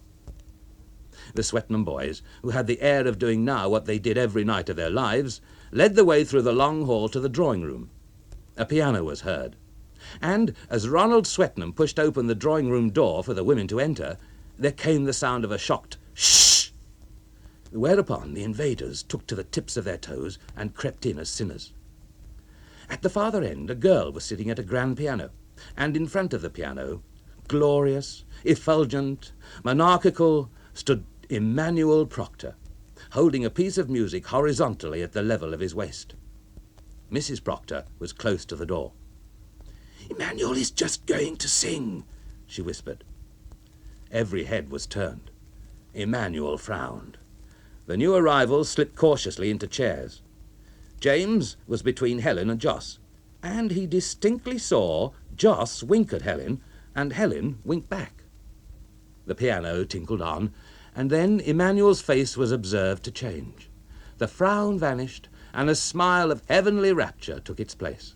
His mouth gradually opened, and he rose on his toes to a considerable height. James was conscious of a strange vibration by his side, and saw that Joss Swetnam had got the whole of a lace handkerchief into her mouth. "Oh, love!" Emmanuel exclaimed, rising to heights of stature hitherto undreamed of, and the piano, in turn, called plaintively on love. There can be no doubt Emmanuel had a very taking voice, if thin, and that his singing gave pleasure to the majority of his hearers. More than anyone else, it pleased himself. He didn't spare himself on that evening. He told his stepmother's guests all about love and all about his own yearnings. He hid nothing from them. Presently, having described a kind of amorous circle, he came again to "Oh, love." But this time his voice cracked, which made him angry, with a stern and controlled anger. Still singing, he turned slowly to the pianist and fiercely glared at her unconscious back. He wished the audience to understand clearly where the blame lay. Evidently his reproof to the pianist's back was effectual, for his voice did not crack again. At length, when Joss had communicated her vibration to all her family, and everyone had ceased to believe that the confession of love would ever end, the confession did end. The concluding words were, "Oh, rapture," and Emmanuel sang them just as if he had been singing 1 and 11 3 farthings. "Oh, rats," said Joss, under the cover of the impassioned applause. "It was nearly as long as Jarndyce v. Jarndyce," observed Adams, under the same cover. "What?" cried James, enchanted. "Have you been reading that too?" Several other people, including the hostess, joined in the conversation, and James was surprised at the renown which Jarndyce v. Jarndyce seemed to enjoy. He was also surprised to discover himself a personality in the regions of Hillport. He went through more introductions in 10 minutes than he had been through during the whole of his previous life. It was a hot evening. He wiped his brow. Then iced champagne was served, and Emmanuel Proctor approached and questioned him, as one shrewd man of business to another, concerning the value in the market of Wilbraham Hall. Shortly afterwards, a remarkable occurrence added zest to the party. Helen was standing in conversation with Sarah Swetnam when Andrew Dean came in alone. "Oh, here's Andrew, Helen!" Sarah exclaimed. Andrew Dean was a tall, heavy, dark young man, with immense sloping shoulders, a black moustache, and incandescent eyes, which he used as though he were somewhat suspicious of the world in general. If his dress had been less untidy, he would have made a perfect villain of melodrama. He smiled as he awkwardly advanced with outstretched hand to Helen. Helen put her lips together, kept her hands well out of view, and offered him a bow that could only have been properly appreciated under a microscope. The episode amounted to a scene at one of Mrs. Proctor's parties, a scene, moreover, that mystified everybody. Some discreetly withdrew. Of these was Emmanuel, who, of course, had the sensitiveness of an artist.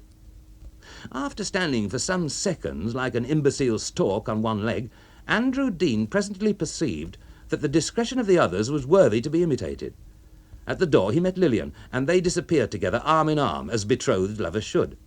3 people remained: Helen, her uncle, and Sarah Swetnam. "Why, Nell," said Sarah, aghast. "What's the matter?" "Nothing," said Helen calmly.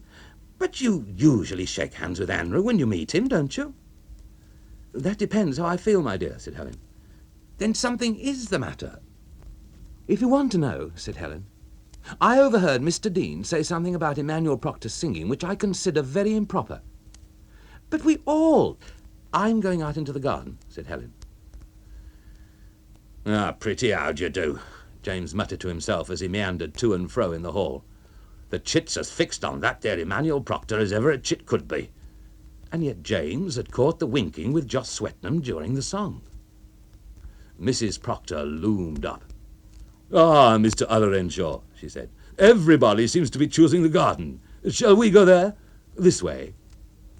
She led him out to a seat and seemed prepared for confidential conversation when a servant appeared bearing more champagne.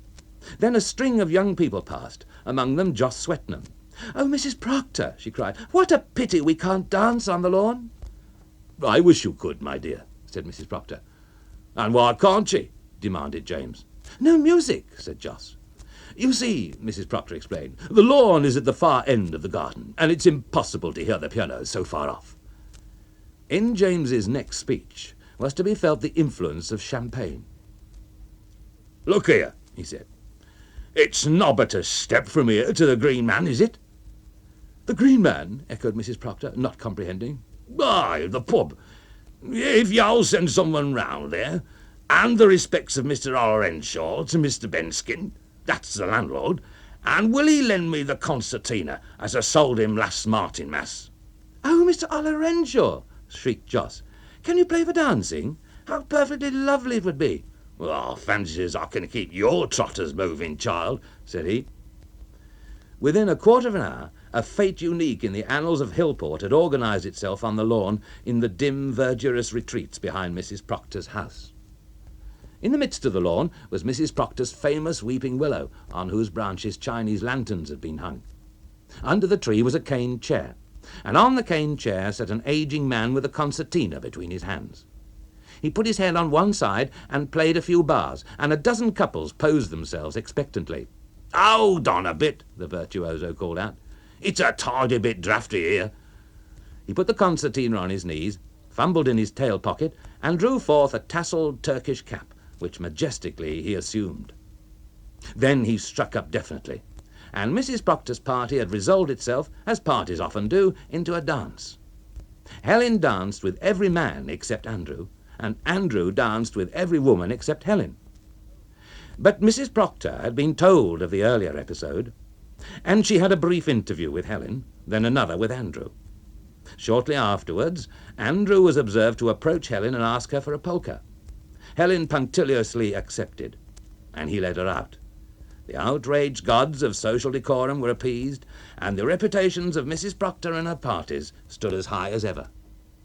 Nevertheless, the unforeseen came to pass, for at the end of the polka, Helen fainted on the grass, and not Andrew, but Emmanuel was the first to succour her. It was a highly disconcerting climax. Of course, Helen, being Helen, recovered with singular rapidity, but that did not lighten the mystery. In the cab, going home, Helen wept.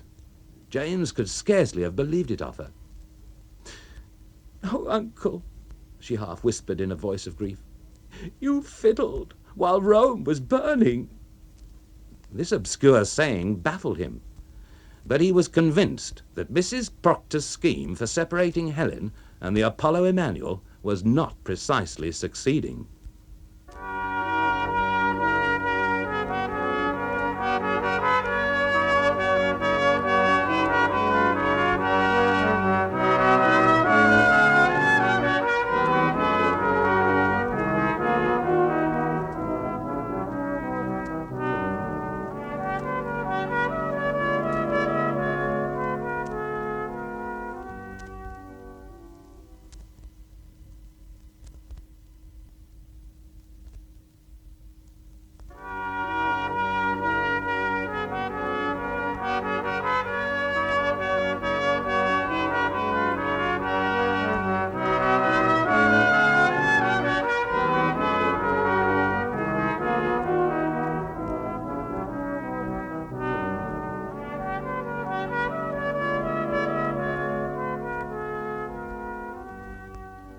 After that night, great step-uncle James became more than a celebrity.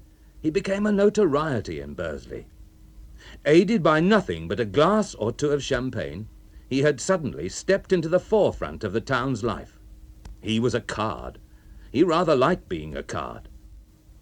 But within his own heart, the triumph was less splendid than outside it. Helen, apparently ashamed of having wept into his waistcoat, kept him off with a kind of stiff politeness. He couldn't get near her, and for at least 2 reasons he was anxious to get near her. He wanted to have that frank, confidential talk with her about the general imbecility of her adorer, Emmanuel Proctor, and he wanted to clear up the affair of the £10 note, which rankled, not only with him, but, he felt sure, with her. Still, if she had her pride, he also had his. Instincts of astounding generosity were budding in him, but he was determined to await an advance from her. He gave her money for housekeeping, within moderation, and nothing more. Then one evening she announced that the morrow would be her birthday. James felt uneasy. He had never given birthday presents, but he well knew that presents were the correct things on birthdays. He went to bed in a state of mental disturbance. He didn't know what to do. He woke up during the night and reflected. Her tone was extremely friendly when she told me it was her birthday tomorrow, he said to himself. She meant it as an advance. I shall take it as an advance. And much later he woke up again with his mind made up. If I gave her a tenner, he thought, that'd make her see as I'd settled to forget that business and let bygones be bygones. I'll give her a tenner. Upon this he rose. The idea of giving a gift made him quite nervous. He fumbled in his cash box for quite a long time, and then he called, nervously, "Helen!" She came out of the kitchen into the front room. Her dress was white muslin, an unspeakable extravagance in a town of smuts. "It's thy birthday, lass." She nodded, smiling. "Well, tak this." He handed her a £10 note. "Oh, thank you, uncle," she cried, just on the calm side of effusiveness. There was another £10 note in the cash box, and James's fingers went for a stroll on their own account. "Hold on," he admonished her for jumping to conclusions. "And this." And he gave her the second note. He was much more startled than she was. "Oh, thank you, uncle." And then laughing, "Why, it's nearly a sovereign for every year of my life." "How old art?" 26. "I'm gone dotty," he said to his soul. "I'm gone dotty." And his eyes watched his fingers take 6 sovereigns out of the box and count them into her small white hand. She went off with £26. £26! The episode was entirely incredible. Breakfast was a most pleasing meal.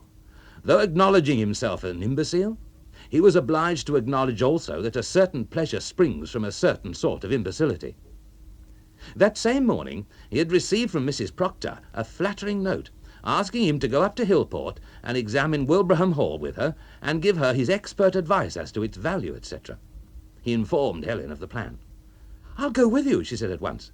"I want to show you a house up at Hillport that might do for us." He winced. She'd said nothing about a removal for quite some time. The breakfast finished in a slight mist. The idea of her indicating houses to him! "Yes," said Mrs. Proctor, gazing about her. "It certainly is rather spacious." "Rather spacious," James repeated in the secret hollows of his mind. It was not spacious, it was simply fantastic. They stood, Mrs. Proctor in her usual flowered silk, and James in his usual hard rent-collecting clothes, at the foot of the double staircase, which sprang with the elegance of wings from the floor of the entrance hall of Wilbraham Hall. In front of them, over the great door, was a musician's gallery, and over that a huge window which looked over stretches of green country. Emmanuel and Helen, who had entered the proud precincts with them, had vanished. The old people looked around them. To Mrs. Proctor, Wilbraham Hall was the last of the stylish estates that in old days dotted the heights around the Five Towns, whereas James merely saw it as so much building land upon which streets of semi-detached villas would one day rise. "It'd be like living in Covered Market, living here," James observed. Mrs. Proctor smiled.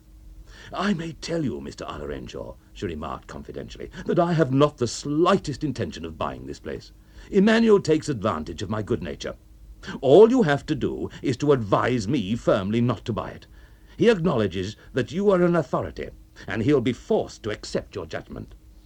"Why didn't you say that afore, missus?" asked James bluntly. "He got out of me as I thought it were dirt cheap at 8,000. Mrs. Proctor looked at him. "So it seems you can't tell a taradiddle for me," and she sighed. "Well, I don't know as I object to that. What I object to is contradicting myself." "Why did you bring Helen?" Mrs. Proctor demanded. "Well, I didn't. She come herself." They exchanged glances. "No, she and Emmanuel have run off." "It looks to me," said James, "as if your plan for knocking their two heads together wasn't a turning out as you meant it, missus." "And what's more," said she, "I do believe that Emmanuel wants me to buy this place so that when I'm gone he can make a big splash here with your niece and your money, Mr. Ollerenshaw." "He may make as much splash as he's a mind to with my niece," James answered, "but he won't make much of a splash with my money, I can promise you." "To whom do you mean to leave it, then?" "Not to his wife." "Well, as we're here, I suppose we may as well see what there is to be seen, and those two dreadful young people must be found." They inspected the great drawing-room, the great dining-room, the great bedroom, and all the lesser rooms, the galleries, the balconies, the panellings, the embrasures. Before they reached the attics, they had passed through 45 separate apartments. It was in one of the attics that they at last discovered Emmanuel and Helen, gazing at a magnificent prospect over the moorlands, with Wilbraham Water immediately beneath. "We've been looking for you everywhere," Helen burst out. "Oh, Mrs. Proctor, do come and look at these old distaffs that I found in a cupboard." During the absence of the two women, James Ollerenshaw contradicted himself to Emmanuel for the sweet sake of Emmanuel's stepmother. "I've told him," he said, when they joined up again, "I've told him it's no use to you unless you want to turn it into a building estate." They separated into two couples at the gate. "Well," James sighed with relief as he and Helen waited for the electric tram. He was very pleased with himself, because, at the cost of his own respect, he had pleased Mrs. Proctor.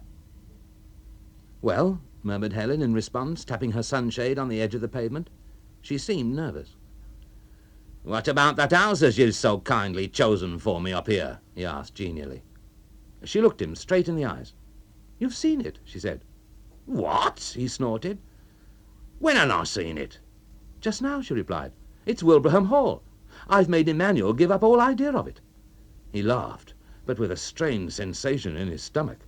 "Ah, poor joke, lass," he observed. "It isn't a joke at all," said she. "Didst thou seriously think as I should buy that there barracks to please thee?" "Certainly," she said. "Just that, to please me."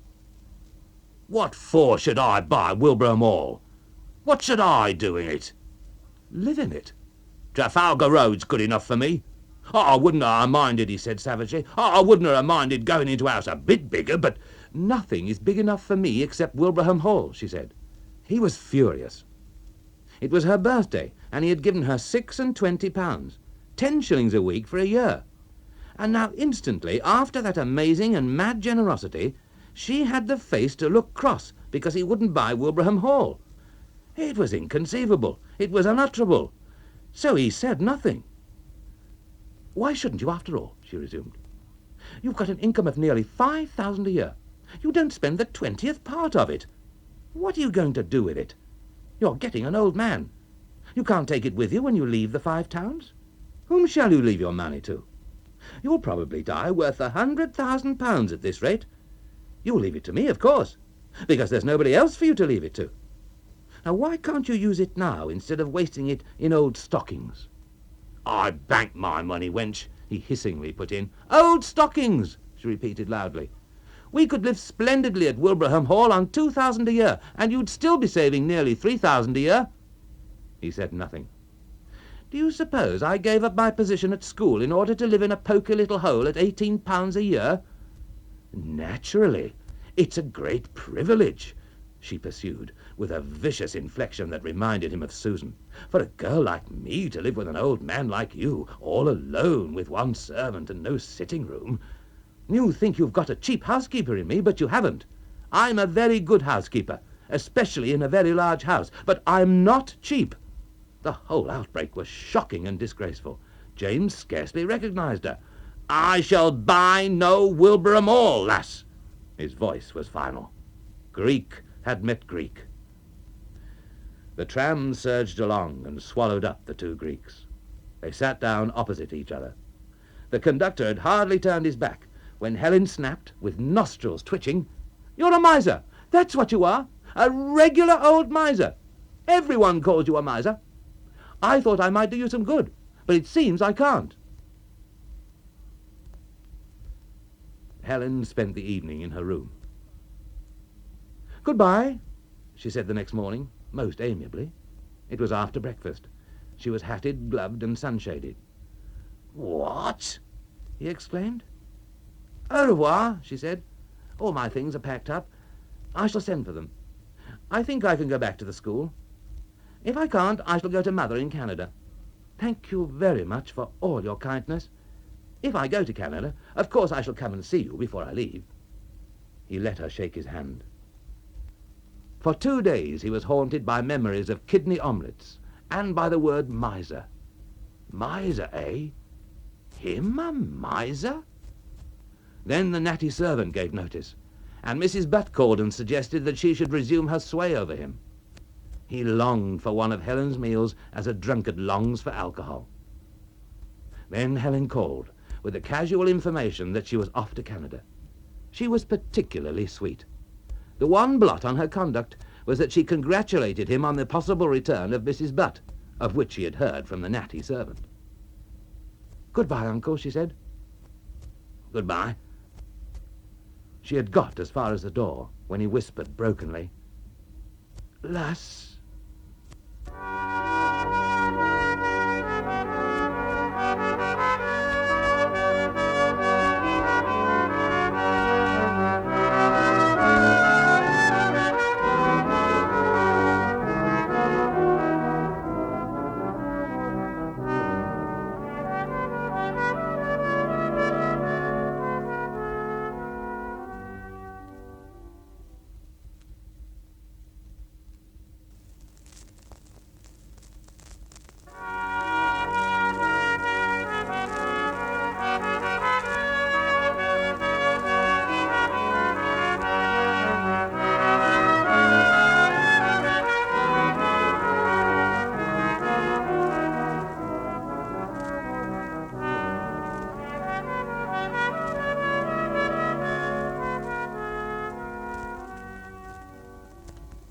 Helen turned towards James with a rapid, impulsive movement, which expressed partly her sympathy for her old uncle and partly a feeling of joy caused by the sudden hope that he'd decided to give way and buy Wilbraham Hall after all.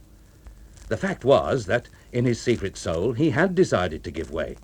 But when he saw her brusque, eager gesture, he began to reflect, and he said to himself, "The wench isn't so set on laving me as I thought she was." And instead of saying, "Helen, lass, if you'll stop, you shall have your Wilbraham Hall," he said, "I'm sorry to lose thee, my girl, but what must be, must." And when he caught the look in her eyes, he was even more than ever convinced that he would be able to keep Helen without satisfying her extremely expensive whim. "I don't say," he proceeded, "as you wouldn't make a rare good mistress of Wilbraham Hall. I don't say as I wouldn't like to see you in it. But I've set my heart on leaving a certain sum for you and your mother, and I cannot do it if I'm to go all around the 5 towns buying barracks." Helen laughed. "What a man you are for exaggerating." She sat down. "How much do you want to leave?" "You might take it from me," said he, "as it's a tidy sum. And when I'm dead and gone, then you can do as you feel inclined." "I shall beat her, as sure as eggs," he told himself. "This means that he'll give in when it comes to the point," she told herself. Aloud she said, "Have you had supper, Uncle?" "No," he replied. Without another word, she slowly removed her gloves and hat, and he could scarcely refrain from snatching off his own tasselled Turkish cap and pitching it in the air. "I'll stay and cook you a bit of supper," she said.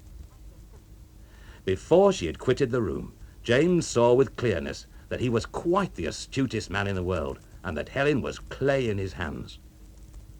The sound of crockery in the scullery and the cheerful little explosion when the gas ring was ignited, the low mutter of conversation that ensued between Helen and Georgiana, these phenomena were music to the artist in him. He extracted the concertina from its case and began to play the Dead March in Saul. When she came back to announce supper, it seemed to him that his life with Helen was commencing all over again. Then he followed the indications of his nose, which already for some minutes had been prophesying to him that in the concoction of the supper Helen had surpassed herself. And she had. She had transformed the kidneys of a rabbit into something wondrous and unforgettable. Ah, she was Helen, and she was his. After the divine repast, she said, "I've asked Georgiana to make up my bed." "I'll tell you what I'll do," he said, in an ecstasy of generosity. "I'll buy thee a piano." She kept silence, a silence which vaguely disturbed him, so that he added, "And if you're bent on a bigger house, there's one up at Park Road, semi-detached, as I can get for £30 a year." "My dearest uncle," she said in a firm voice, "what are you talking about? Didn't I tell you when I came in that I'd settled to go to Canada? I thought it was all decided. You do what you like with your money, and I do what I like with myself.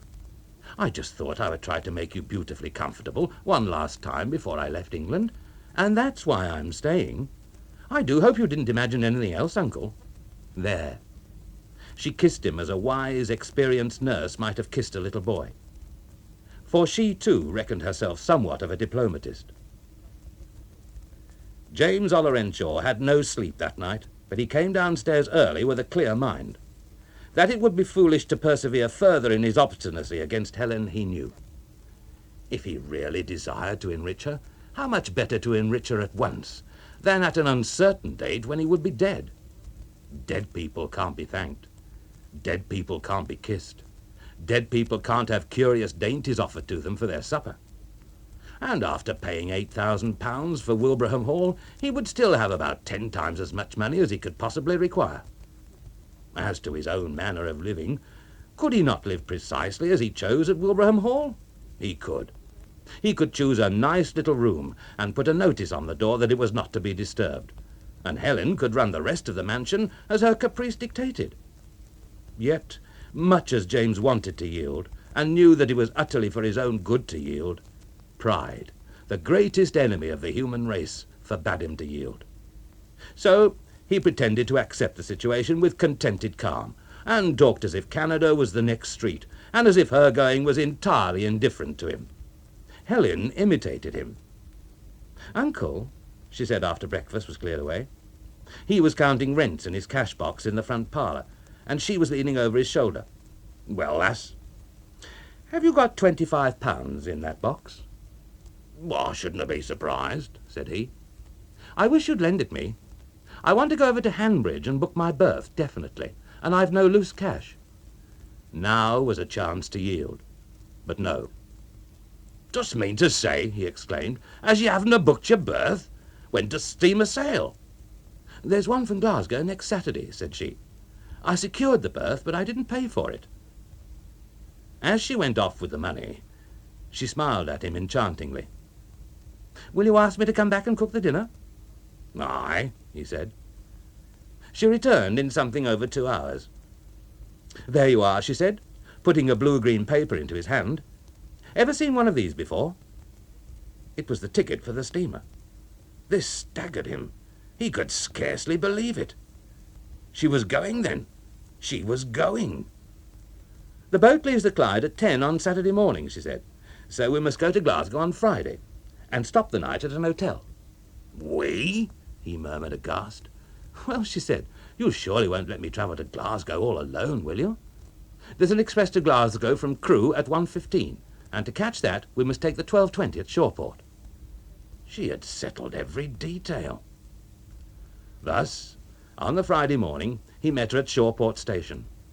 She arrived in a cab that carried a pagoda of trunks on its fragile roof. He paid for the cab. He also bought one second-class single and one second-class return to Glasgow, while she followed the porter who trundled her luggage.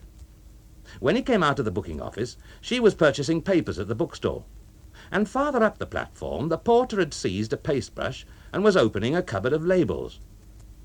An extraordinary scheme presented itself to James Ollerenshaw's mind, and he trotted up to the porter. The porter touched his cap. "Label that luggage for Crewe," James whispered, and passed straight on, as if taking exercise on the platform. The train was late in arriving at Crewe, so there was not much time to spare to change onto the Glasgow train. They obtained 2 seats in the restaurant car, and as the train slid away from Crewe, James had a momentary glimpse of Helen's trunks safely at rest on the platform. James felt safe. He felt joyous. He ate largely and grew positively jolly, and the journey seemed to be accomplished with the rapidity of a dream. The moment of reckoning arrived as they stood together on the platform of St. Enoch's, Glasgow. The last pieces of luggage were being removed from the guard's van, and there was no sign whatever of Helen's trunks. The station master pointed out that the train came from London in 2 portions, one going to Edinburgh, and he suggested that conceivably the luggage had been put into the Edinburgh van in mistake for the Glasgow van. He said that Helen might telephone to Edinburgh and inquire. She endeavoured to act on this counsel, but came out of the telephone cabin saying that she could not get into communication with Edinburgh. "Better go over to Edinburgh and see for yourself," said James tranquilly. "And what about my steamer?" "Us could run over to Edinburgh tonight and get back to Glasgow early tomorrow." She consented, though in the Edinburgh train James could scarcely refrain from laughing. When they had satisfied themselves that Edinburgh did not contain Helen's trunks, James Ollerenshaw turned to Helen. The hour was fast approaching when he would benevolently offer her the gift of Wilbraham Hall. "Well, lass," he began, "I'm right sorry. What's to be done?" "There's nothing at all to be done," she replied, smiling sadly, "except, of course, that I must cable to Mother. She's coming to Quebec to meet me." "That'll do tomorrow," he said. "What's to be done tonight? In the way of supper, as you might say." "We must go to an hotel. I believe the station hotel is the best." By 10:30 the travellers were seated at a table in the hotel dining room, which was populated by 15 waiters of various European nationalities and 6 belated guests, including themselves. The one item on the menu which did not exceed James's comprehension was Welsh rarebit, and he ordered it. It was while they were waiting in anticipation of this dish that he decided to commence operations. "Well, my girl," he said, "cheer up. If you take my advice, you'll make up your mind to stop in old England with your old uncle." "Of course I will," she answered, "if you'll do as I want." "Buy that barracks?" She nodded. He was on the very point of yielding when a dazzling idea flashed into his head. "Listen here," he said, bending across the table towards her. "I'll toss thee. Heads, I buy the barracks. Tails, I don't, and you'll live with me in a house." "Very well," she agreed lightly. He took a 6pence from his pocket. "Heads, I win, eh?" he said. She acquiesced, and up went the 6pence. It rolled off the table onto the Turkey carpet, and 7 Austrians, Germans, and Swiss sprang towards it with a simultaneous impulse to restore it to its owner. James jumped to his feet. "Don't touch it!" he cried, and bent over it. Nay, he muttered. "I've lost. The old man's lost after all." And he returned to the table, having made a sensation in the room. Helen was in paradise. "I'm surprised you were ready to toss, Uncle," said she. "However, it's all right. We can get the luggage tomorrow. It's at Crewe." "How does know it's at Crewe?" he demanded. "Because I had it labelled for Crewe. You were silly to imagine that I was going to leave you." "D'you mean to tell me," James thundered, "as you've been playing a game with me all this time?" Of course. She had no shame. "And bought a steamer ticket without meaning to go?" Well, it's no good half-playing when you're playing for high stakes. He didn't let her into the secret that he also had ordered the luggage to be labelled for Crewe. They returned to the 5 Towns the following morning. and by mutual tacit agreement they never spoke of that excursion to Scotland. In such manner came Helen Rathbone to be the mistress of Wilbraham Hall.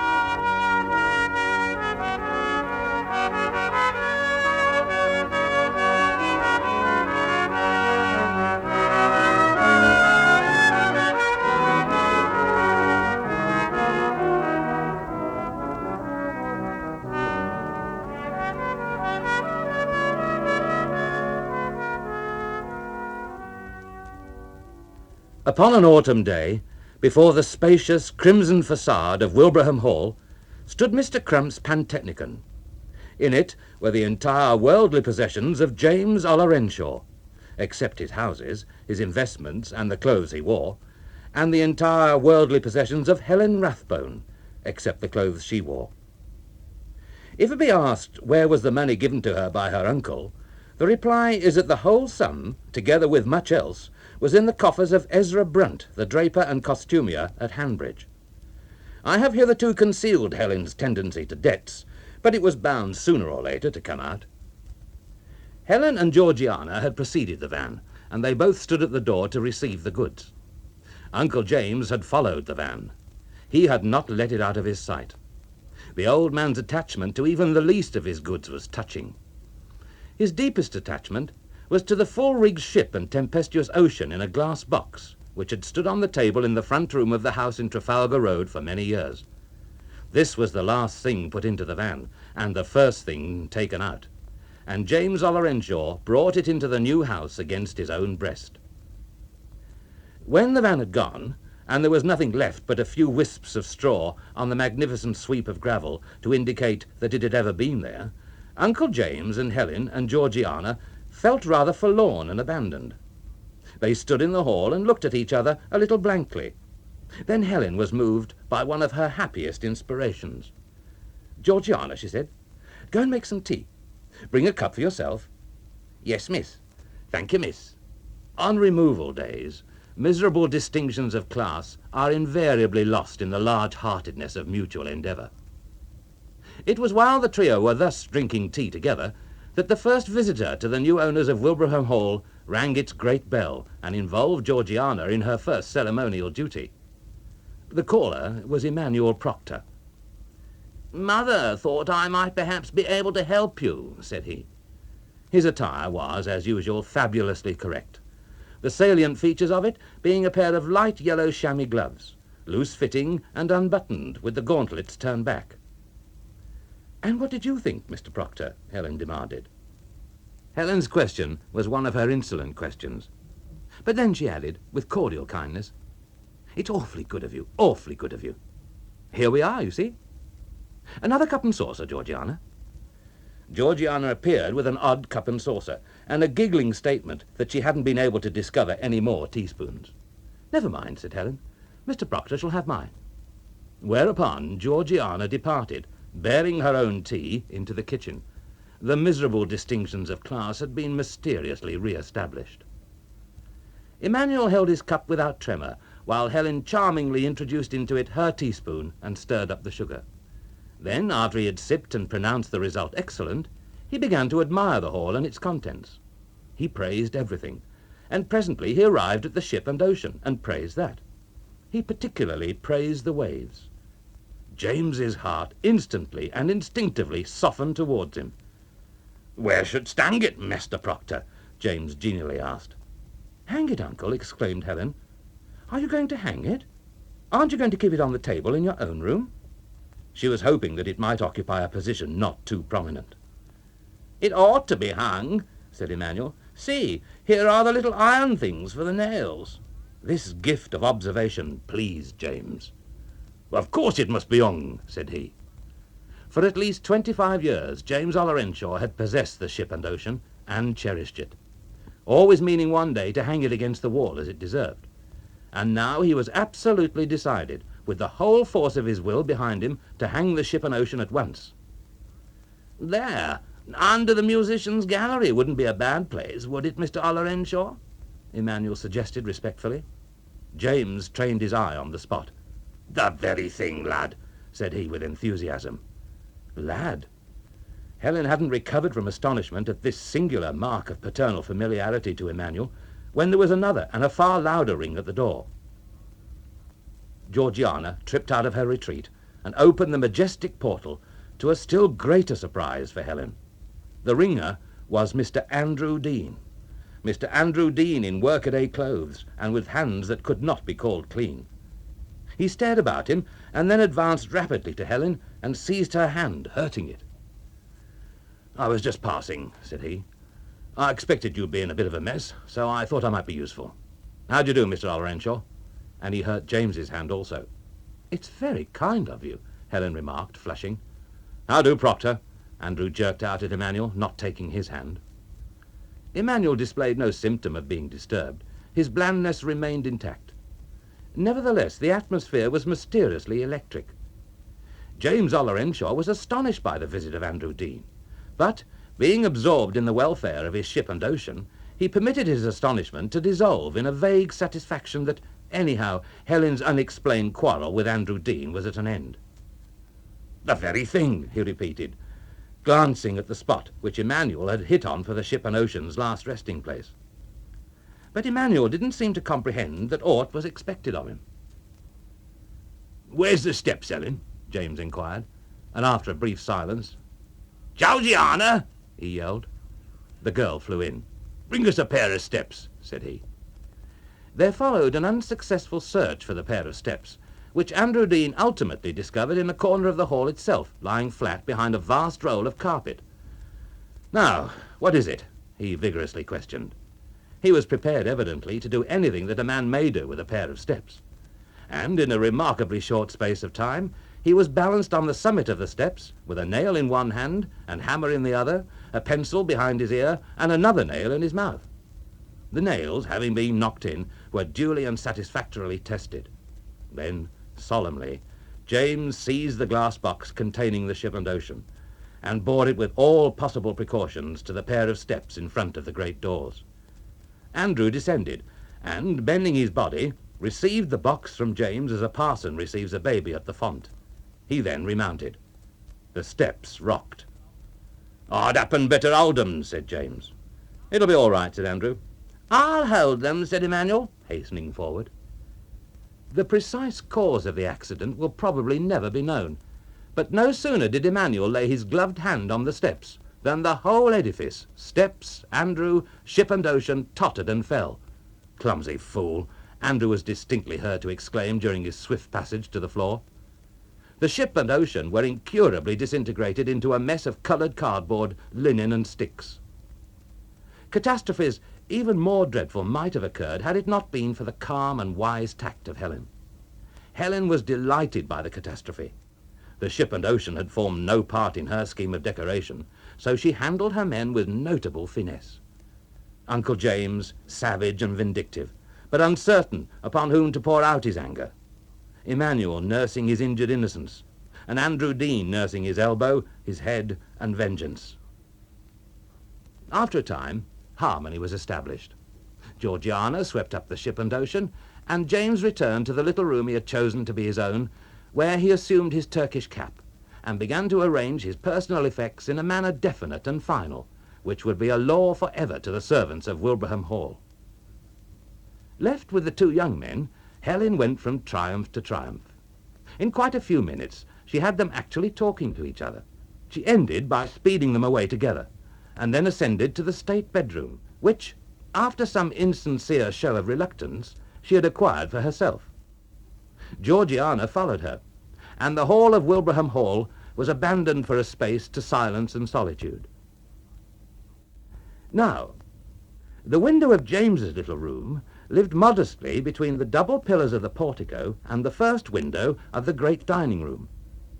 Resting from his labours, he gazed forth at his domain, and mechanically calculated what profit would accrue to him if he cut off a slip 150 feet deep along by the old castle road and sold it in lots for villas. He was engaged in his happy exercise of mental arithmetic when he heard footsteps crunching the gravel, and then a figure passed across the field of James's vision. This figure was a walking baptism to the ground it trod. It was, in a word, soaked, and its garments clung to it. Its yellow chamois leather gloves clung to its hands. It had no hat. It hesitated in front of the entrance. Uncle James pushed up his window. "What's amiss, lad?" he inquired, with a certain blandness of satisfaction. "I fell into the water," said Emmanuel, feebly, meaning Wilbraham water, which diversified the park-like splendours of Wilbraham Hall. "How didst manage that?"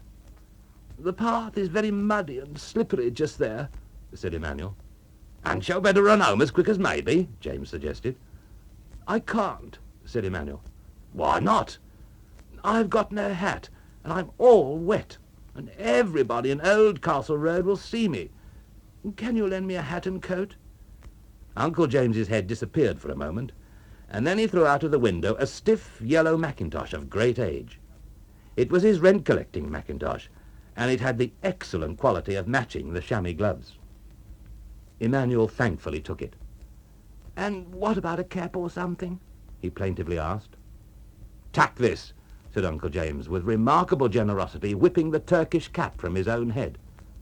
Emmanuel hesitated, then accepted, and thus, uniquely attired, sped away, still dripping. At tea proper, James recounted this episode to a somewhat taciturn and preoccupied Helen. "He didn't fall into the water," said Helen curtly. "Andrew Dean pushed him in." "How dost know that?" "Georgiana and I saw it from my bedroom window. It was she who first saw them fighting." Reflected James. "I never seed a man look a bigger fool than Emmanuel looked when he went off in my mackintosh and Turkish cap." "Your Turkish cap?" "What of 'em?" "With the tassel?" "Aye." "It's a great shame, that's what it is. I'm sure he didn't look a fool.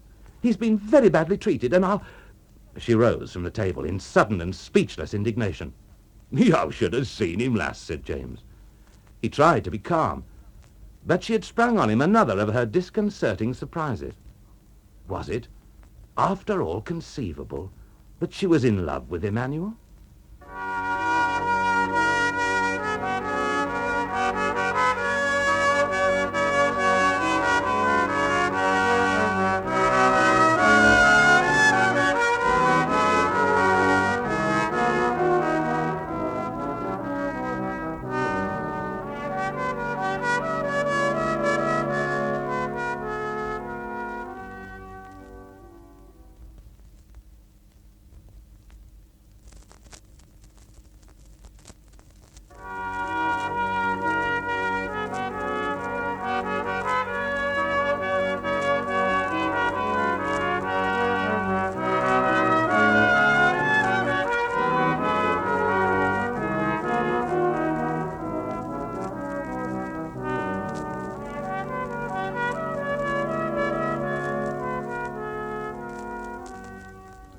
Helen put her elbows on the table. "What's the matter with Emmanuel Proctor?" she asked. There was defiance in her tone, but James, somewhat embittered by the catastrophe of the afternoon, was not going to be browbeaten. "What's the matter with Emmanuel Proctor?" said he. "He says he's probably gotten a code by this." "Yes, and you're glad," Helen retorted. "You think he looked a fool after he'd been in the water, and you were glad." "I dunna think," said James. "I'm sure." "But why should you be glad? That's what I want to know." James merely scratched his head, tilting one of his Turkish caps to that end. "Everyone has got their knives into Emmanuel Proctor," she cried, "and it's simply because he's good-looking and well-dressed and sings beautifully." "Good-looking?" murmured James. "Well, isn't he?" "He's pretty." "At least he knows how to behave himself in polite society. I'd like to know who looked a fool when Andrew Dean fell off those steps. And just listen to the language the man used. I'll say this for Emmanuel Proctor. I never heard him swear." "No," said James. "He wears gloves. He even wears them when he takes his bath of a November afternoon." I don't care who knows it, Helen observed hotly. I like Emmanuel Proctor. There's nobody as dunna know it, said James. It's the talk of Bosley as yells such a cap at him. I know who started that tale, Helen exploded. Andrew Dean. No, said James. It was Mrs. Proctor, I'm thinking. Has Mrs. Proctor spoken to you about me and Emmanuel? Her has. What a ridiculous fat old woman she is with her fancies. Frankly, James didn't like this, but an instinct of self-preservation prompted him to seek cover in silence. Helen pursued him behind his cover.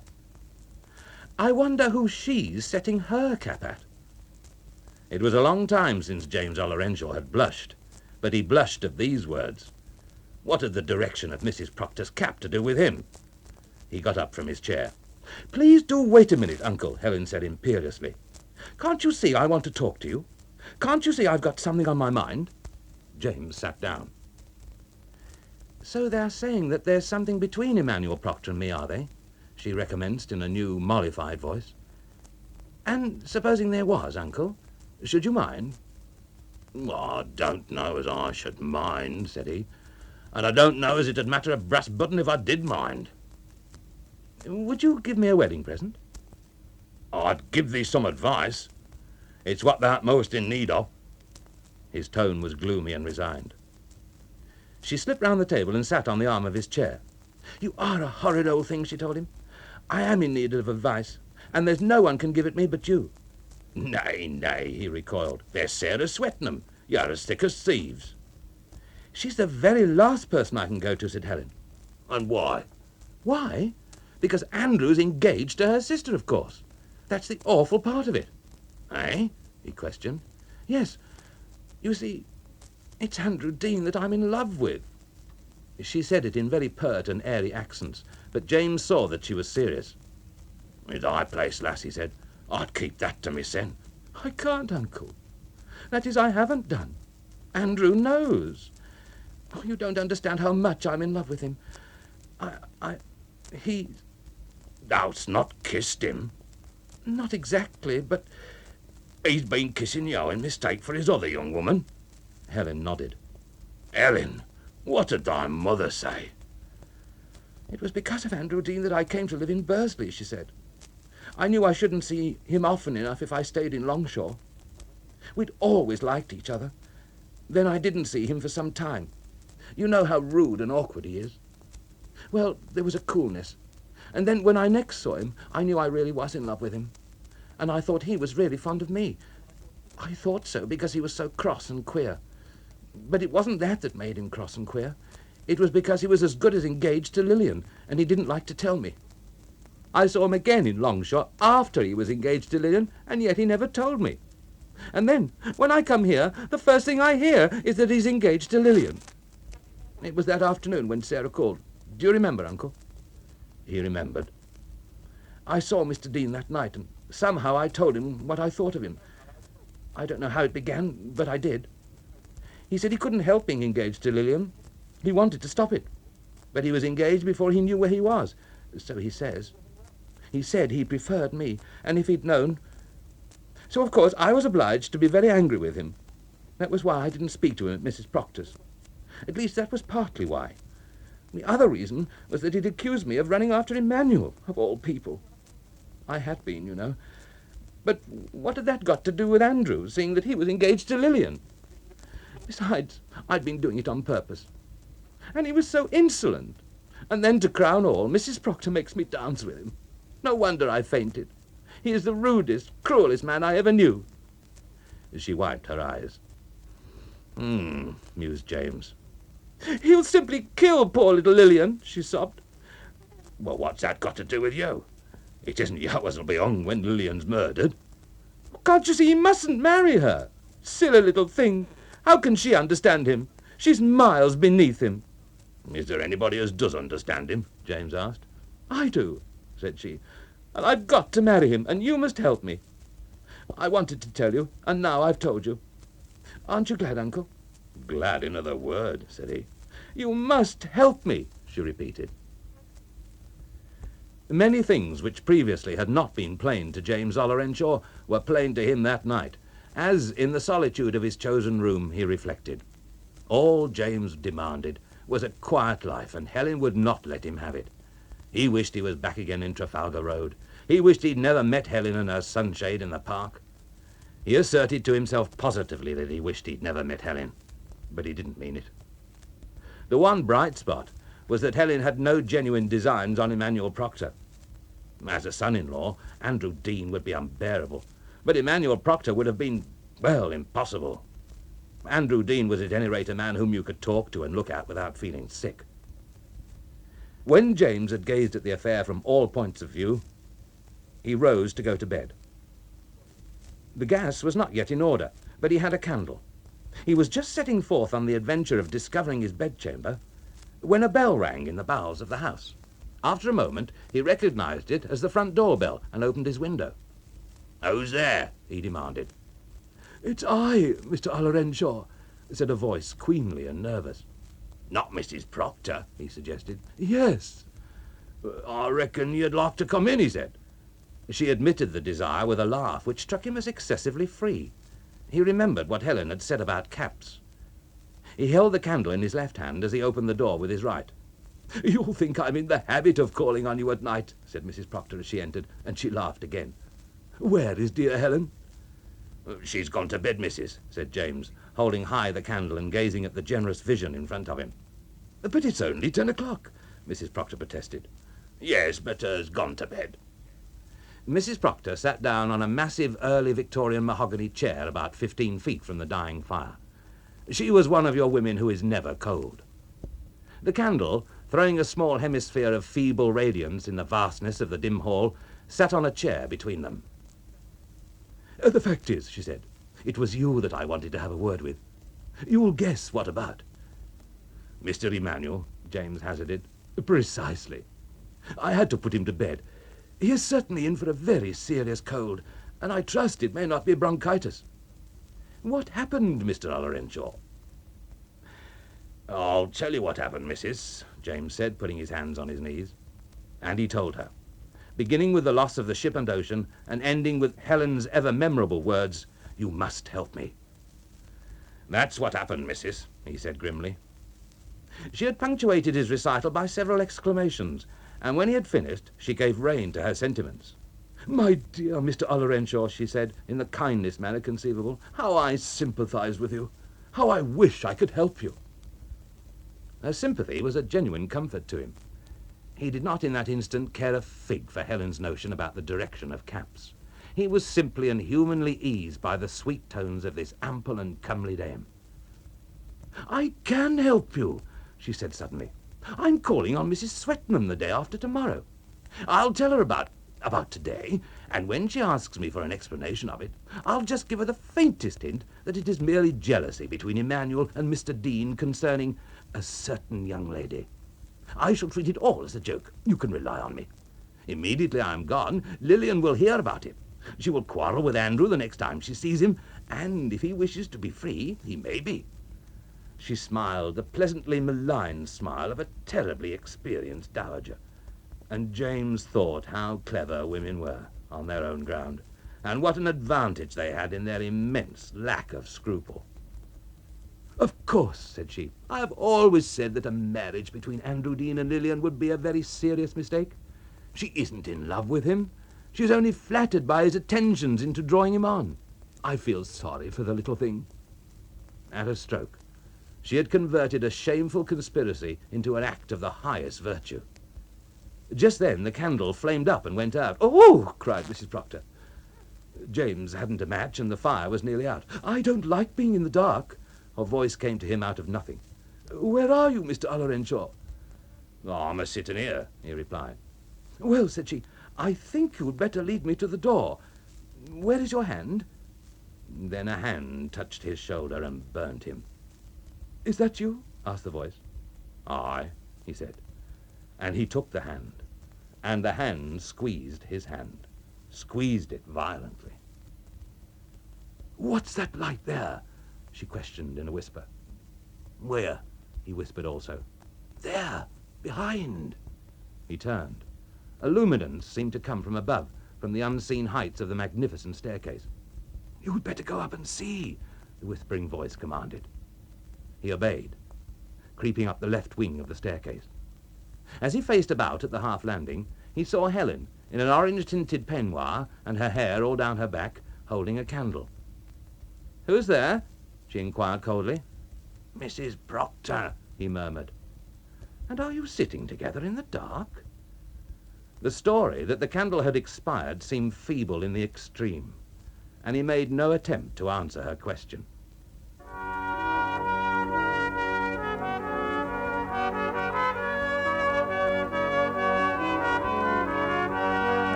Helen's words, "And are you sitting in the dark together?"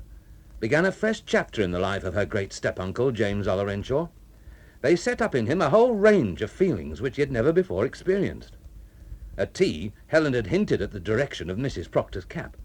He could laugh at that, but to be caught sitting in the dark with Mrs. Proctor after 10 o'clock at night in his own house, to have the fact pointed out to him in such a meaningful tone as Helen employed, here was something that connected him and Mrs. Proctor in a manner just a shade too serious for mere smiling. Not that he minded. On the contrary, he was rather pleased. Why shouldn't he sit with a lady in the dark? Was he not as capable as any man of sitting with a lady in the dark? And what a lady! The acknowledged queen of Bursley, the undisputed leader of all that was most distinguished in Bursley society. And she had squeezed his hand. She, in her rich raiment, with her fine ways and her correct accent, had squeezed the hand of Jimmy Ollerenshaw, with his old clothes and his Turkish cap, his lack of style, and his uncompromising dialect. Why? Because he was rich? No. Because he was a man. Because he was the best man in Bursley when you came down to essentials. So his thoughts ran. His interest in Helen's heart had become quite a secondary interest, but she recalled him to a sense of his responsibilities. "What are you and Mrs. Proctor talking about?" she questioned him in a whisper, holding the candle towards his face. "Well," he said, "if you must know, about you and that there Andrew Dean." She made a brusque movement, and then she beckoned him to follow her, out of possible earshot of Mrs. Proctor. "Do you mean to say, Uncle," she demanded, "that you've been discussing my affairs with Mrs. Proctor?" "Aye. You said as I must help you, and I'm helping you," said he. "But I didn't mean that you were to go chattering about me all over Bursley, Uncle," she protested. "I don't know as I've been chattering all over Bursley," he rebuffed her. "Mrs. Proctor came to inquire about what had happened here this afternoon, as well she might, seeing as Emmanuel went on with a couple of gallons of my water in his pockets. So I told her all about it, and has promised to do what I can for you." "How?" "Why, to get Andrew Dean for you, seeing as you're so fixed on him, with as little gossip as may be." "Oh, so Mrs. Proctor has kindly consented to get Andrew Dean for me. And how does she mean to do it?" James was obliged to relate how Mrs. Proctor meant to do it. "Now, Uncle," said Helen, "just listen to me. If Mrs. Proctor says a single word about me to anyone, I will never speak either to her or to you again. A nice thing that she should go up to Swetnam's and hint that Andrew and Emmanuel have been fighting because of me. What about my reputation? And do you suppose that I want the leavings of Lillian Swetnam? The idea is preposterous." "You wanted 'em badly enough this afternoon," said he. "No, I didn't," she contradicted him passionately. "You're quite mistaken. You must go down and tell Mrs. Proctor at once that you were entirely in error, and that she is on no account to breathe a word about me to anyone. Mrs. Proctor putting her finger in the pie. Let her take care that I don't put my finger into her pie. I always knew she was a gossiping old thing, but really—" "Mr. Ollerenshaw!" A prettily plaintive voice rose from the black depths below. "There, she's getting impatient for you," Helen snapped. "Run off to her at once." She picked up the candle. I must have a light, said James, somewhat lamely. Why? Helen asked calmly. You and she seem to like being in the dark. Mr. Ollerenshaw! The voice was a little nearer. Come in, James cried. Helen seemed to lose her courage before that threat, and giving James her candle, she fled down the corridor. James found Mrs. Proctor slowly and cautiously ascending the stairway. What is it? She asked, pausing and looking up at him with an appealing gesture. Why have you been so long? Helen heard summut, and so she had to come out of her bedroom. I was nervous in this big house. Did you tell her I was here, Mr. Ollerenshaw? No, he said, without sufficiently reflecting. Perhaps it's just as well, said Mrs. Proctor. Under the circumstances, she cannot possibly suspect our little plot. Their little plot. In yielding to the impulse to tell her that Helen was unaware of her presence in the house, he hadn't realized that he'd made it excessively difficult for him to demolish the said plot. I suppose you think it'll be all right, missus, he said carelessly. You're going up to Mrs. Swetnam's or that, and... Oh, rely on me, she said, silencing him. Thus, without a pang, he left Helen to her fate. Good night, Mr. Ollerenshaw, said Mrs. Proctor when they reached the hall. I'll step along with you, said he. Oh, no, she said. I really can't allow you to inconvenience yourself like that for me. Boo, said he. And he, who had never in his life seen a lady to her door, set out on the business as though he had done nothing else every night of his life.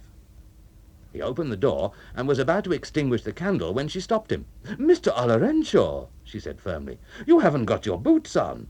Those slippers are not thick enough for this weather. This concern for his welfare, coming from such a royal creature, was immensely agreeable.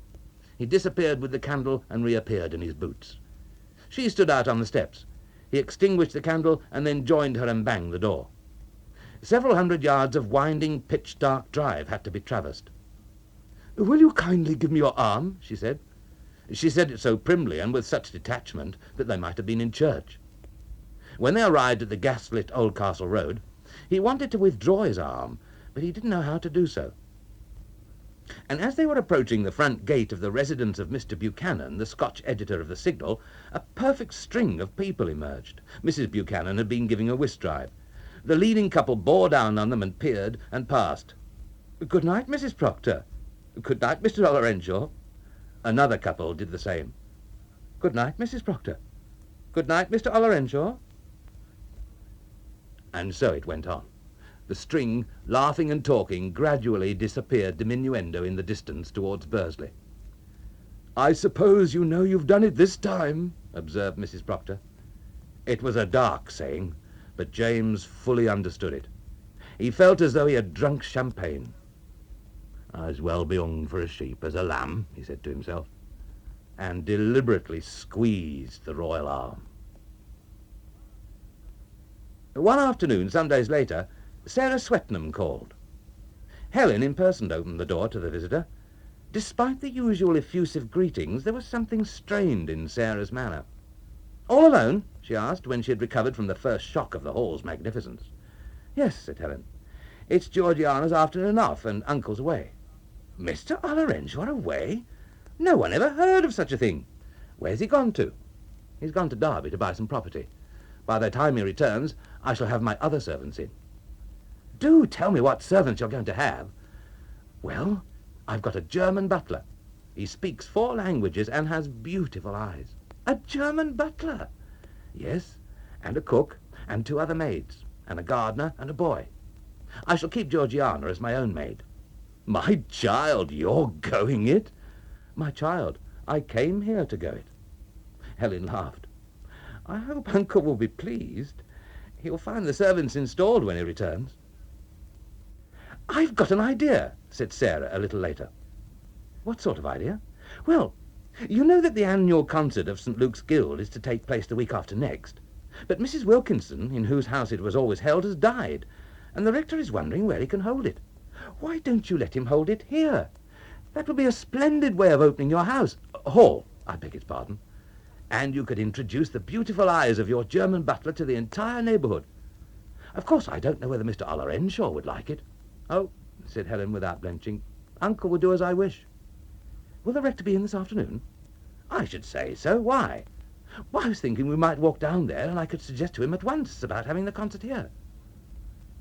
As the two young women set out together, there still remained an obstinate trifle of insincerity in their relations. Helen was sure that Sarah had called to say something, and that the something had not yet been said. As they walked towards the vicarage, a prolonged silence fell upon the pair. It was broken at last by Sarah. "I suppose you've heard all about Andrew and Emmanuel Proctor," she said. "No," said Helen. "What about them?" "You don't mean to say you've not heard about the quarrel between those two?" "Emmanuel and Mr. Dean?" "Yes, but you must have heard." "I can assure you, Sally, no one has told me a word about it." "But they quarrelled up here. I did hear that Andrew threw Emmanuel into your lake." "Who told you that?" "It was Mrs. Proctor. She was calling on the mater, and she seemed full of it. Her idea was that they had quarrelled about a woman." "Mrs. Proctor shall be repaid for this," said Helen to herself. "Surely Emmanuel hasn't been falling in love with Lillian, has he?" said Helen aloud.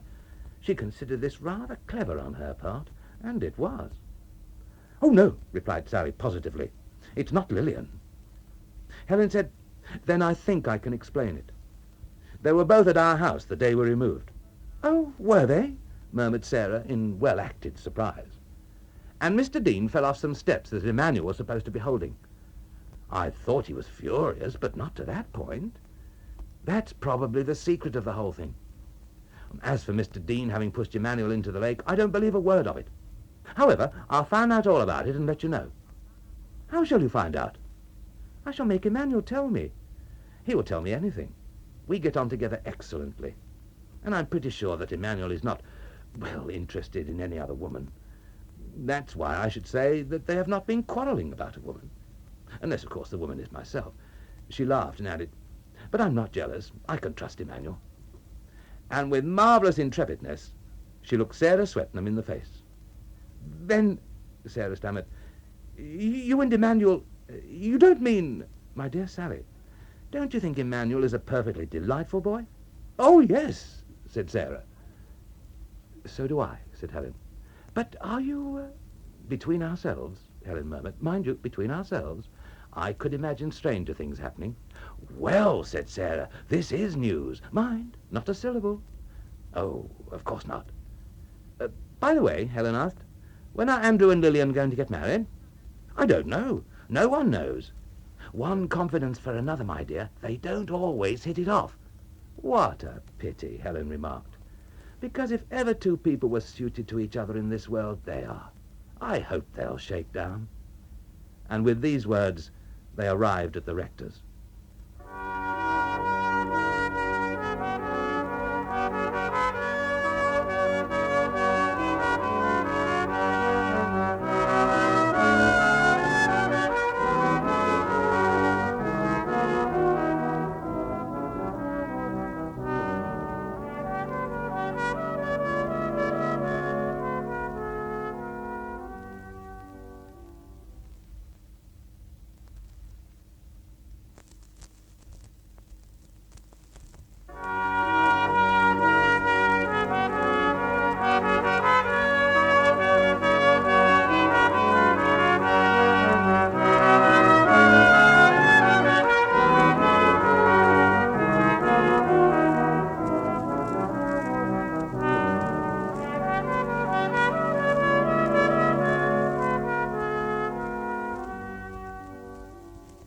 One afternoon, a week or so later, a middle-aged man and a young-hearted woman emerged together from Bursley railway station. A cab met them by appointment. The cab drove up to Hillport and deposited one occupant at the residence of Mrs. Proctor. It then ascended higher, passing into the grounds of Wilbraham Hall. There, the remaining occupant of the cab was surprised to see two other cabs just departing. He was even more surprised to be welcomed on the doorstep by a gentleman in evening dress who hurried him into the hall, addressing him in broken English. Then another vehicle drew up, and from it emerged the aged rector of Bursley. "Ah, Mr. Ollerenshaw," cried the divine. "Your niece told me that you were still in Derby buying property and would not be back." "About it, parson," said James. "Ah," said the divine, rubbing his hands. "So you decided to come to my concert, eh?" "I only heard of it yesterday," said James. Well, I'm afraid they'll be waiting for me. Ha ha! This way, isn't it?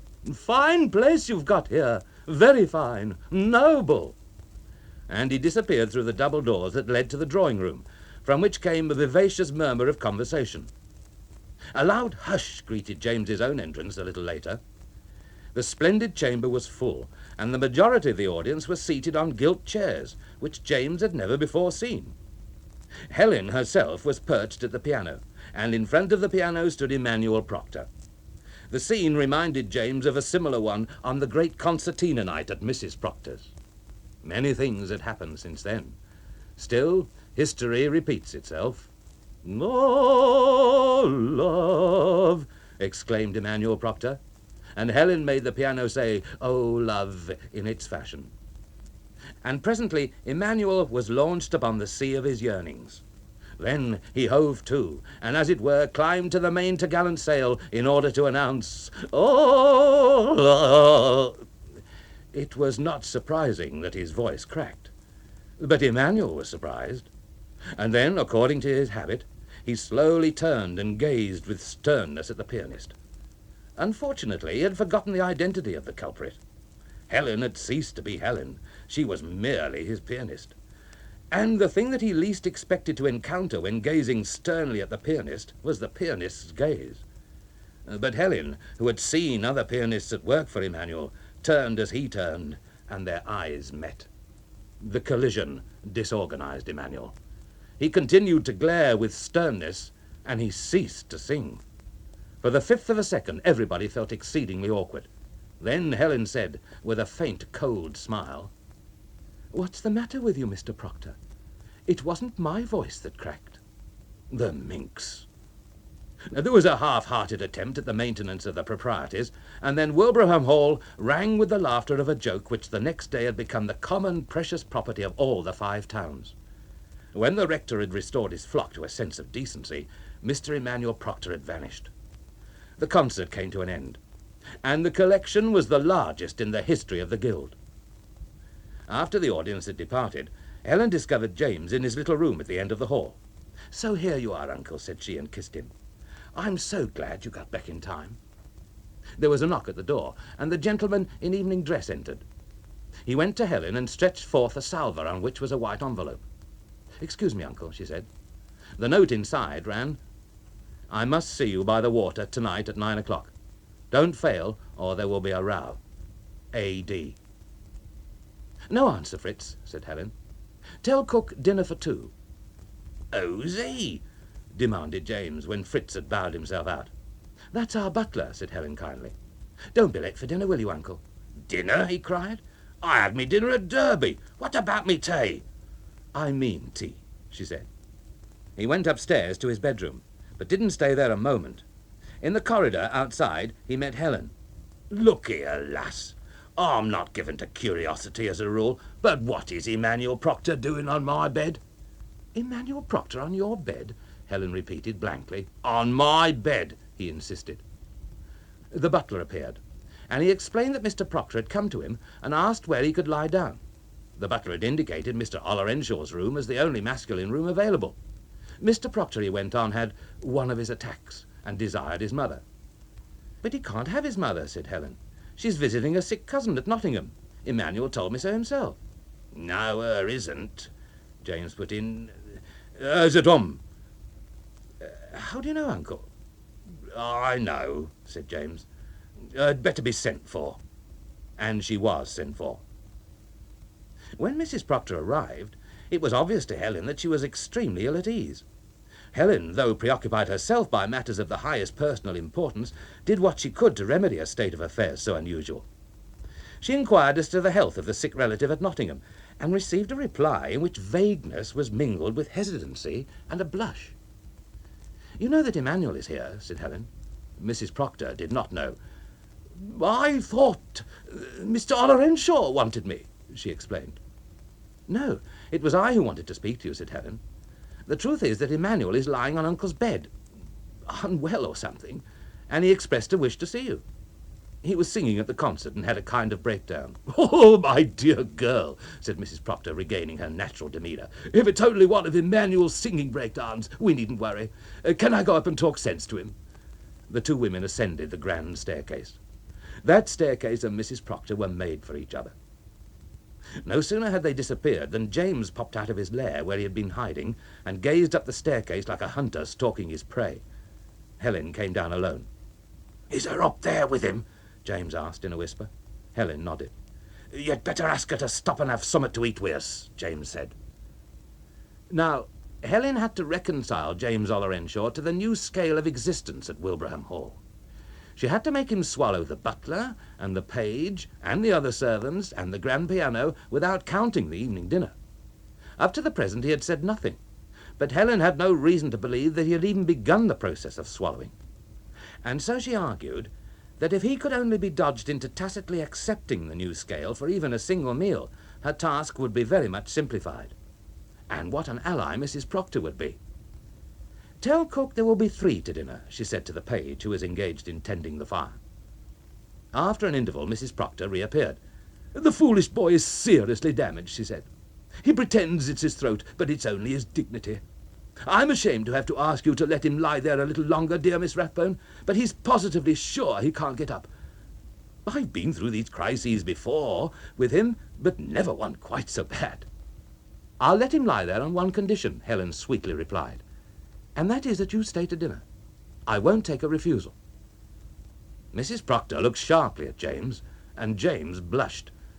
"James," she exclaimed, "you've told her, and you promised you wouldn't till tomorrow." "Nay," said James, "I've said nowt. It's you as has let it out now, missus." "Told me what, Mrs. Proctor?" Helen asked. "My dear girl," said the elder dame, "do not call me Mrs. Proctor. I am Mrs. Ollerenshaw. I am the property that your uncle has been buying at Derby, and he is my sick relative at Nottingham. We preferred to do it like that. We could not have survived engagements and felicitations." "Oh, you wicked sinners! You terrible darlings!" Helen burst out as soon as she could control her voice. Mrs. Ollerenshaw wept discreetly. After dinner, Mrs. Ollerenshaw suggested to her husband that he should play to them. Poor Emmanuel, lying wounded upstairs, was forgotten. At 5 minutes to 9, Helen stole unperceived away from the domestic tableau. By Wilbraham Water, a young man was walking to and fro in the deep autumn night. He wore a cap and muffler, but no overcoat. He regarded the ground fixedly, and stamped his feet at every step. Then a pale grey figure, with head enveloped in a shawl and skirts carefully withdrawn from the ground, approached him. "So you've come," said Andrew Dean glumly. "What do you want?" Helen coldly asked. "I want to speak to you. If you care for Emmanuel Proctor, why did you play that trick on him this afternoon?" "What trick?" "You know perfectly well what I mean. The plain fact is that you don't care a pin for Proctor." "I never said I did." "You've made everybody believe you did, anyhow. You even made me think so, though all the time I knew it was impossible. An ass like that." "What do you want?" Helen repeated. There was a short silence. "I broke off my engagement last night," he muttered ferociously. "If you talk to Lillian in the same nice, agreeable manner that you talk to me, I can't say I'm surprised to hear that she broke with you." "Who told you she broke?" Andrew demanded. "You'd never have had the courage to break it off yourself." Andrew made a vicious movement. "If you mean to serve me as you served Emmanuel," she remarked, "don't throw me far. I can only swim a little." Andrew walked away. "Good night," she called. "Look here," he snarled, coming back to her. "What's up with you is pride." "And what's up with you?" she inquired. "Pride," said he. "How could I know that you were in love with me all the time? How could—" "I wasn't," said Helen. "No more than you were with me." "Then why did you try to make me jealous?" "You flatter yourself, Mr. Dean." "I can't stand lies, and I won't," he exploded. "I say you did try to make me jealous." He then noticed that she was crying, and without uttering a word of warning, he rushed at her and seized her in his arms. He crushed her with the whole of his very considerable strength, and he added insult to injury by kissing her about 47 times. Women are strange, incalculable creatures. Helen did not protest at his disgraceful violence. He held her at arm's length. "Will you marry me?" Yes, she said. Did you try to make me jealous? Yes, she said. Later, as they walked by the lake, she said, Of course, we mustn't say anything about it yet. There's another love affair in the house, and no house will hold two at once. That is how they talk in the Five Towns, as if one could have too much love, even in a cottage, to say nothing of a Wilbraham Hall. Mrs. Ollerenshaw placidly decided that she and James would live at the Hall, though James would have preferred something a size smaller. As I've already noticed, the staircase suited her. James suited her too. No one could guess why, except possibly James. They got on together, as the Five Towns said, like a house afire. Helen and Andrew Dean were satisfied with a semi-detached villa in Park Road, with a fine view of the Gold Angel. Helen is now perfectly satisfied with one servant. But she dresses rather better than ever.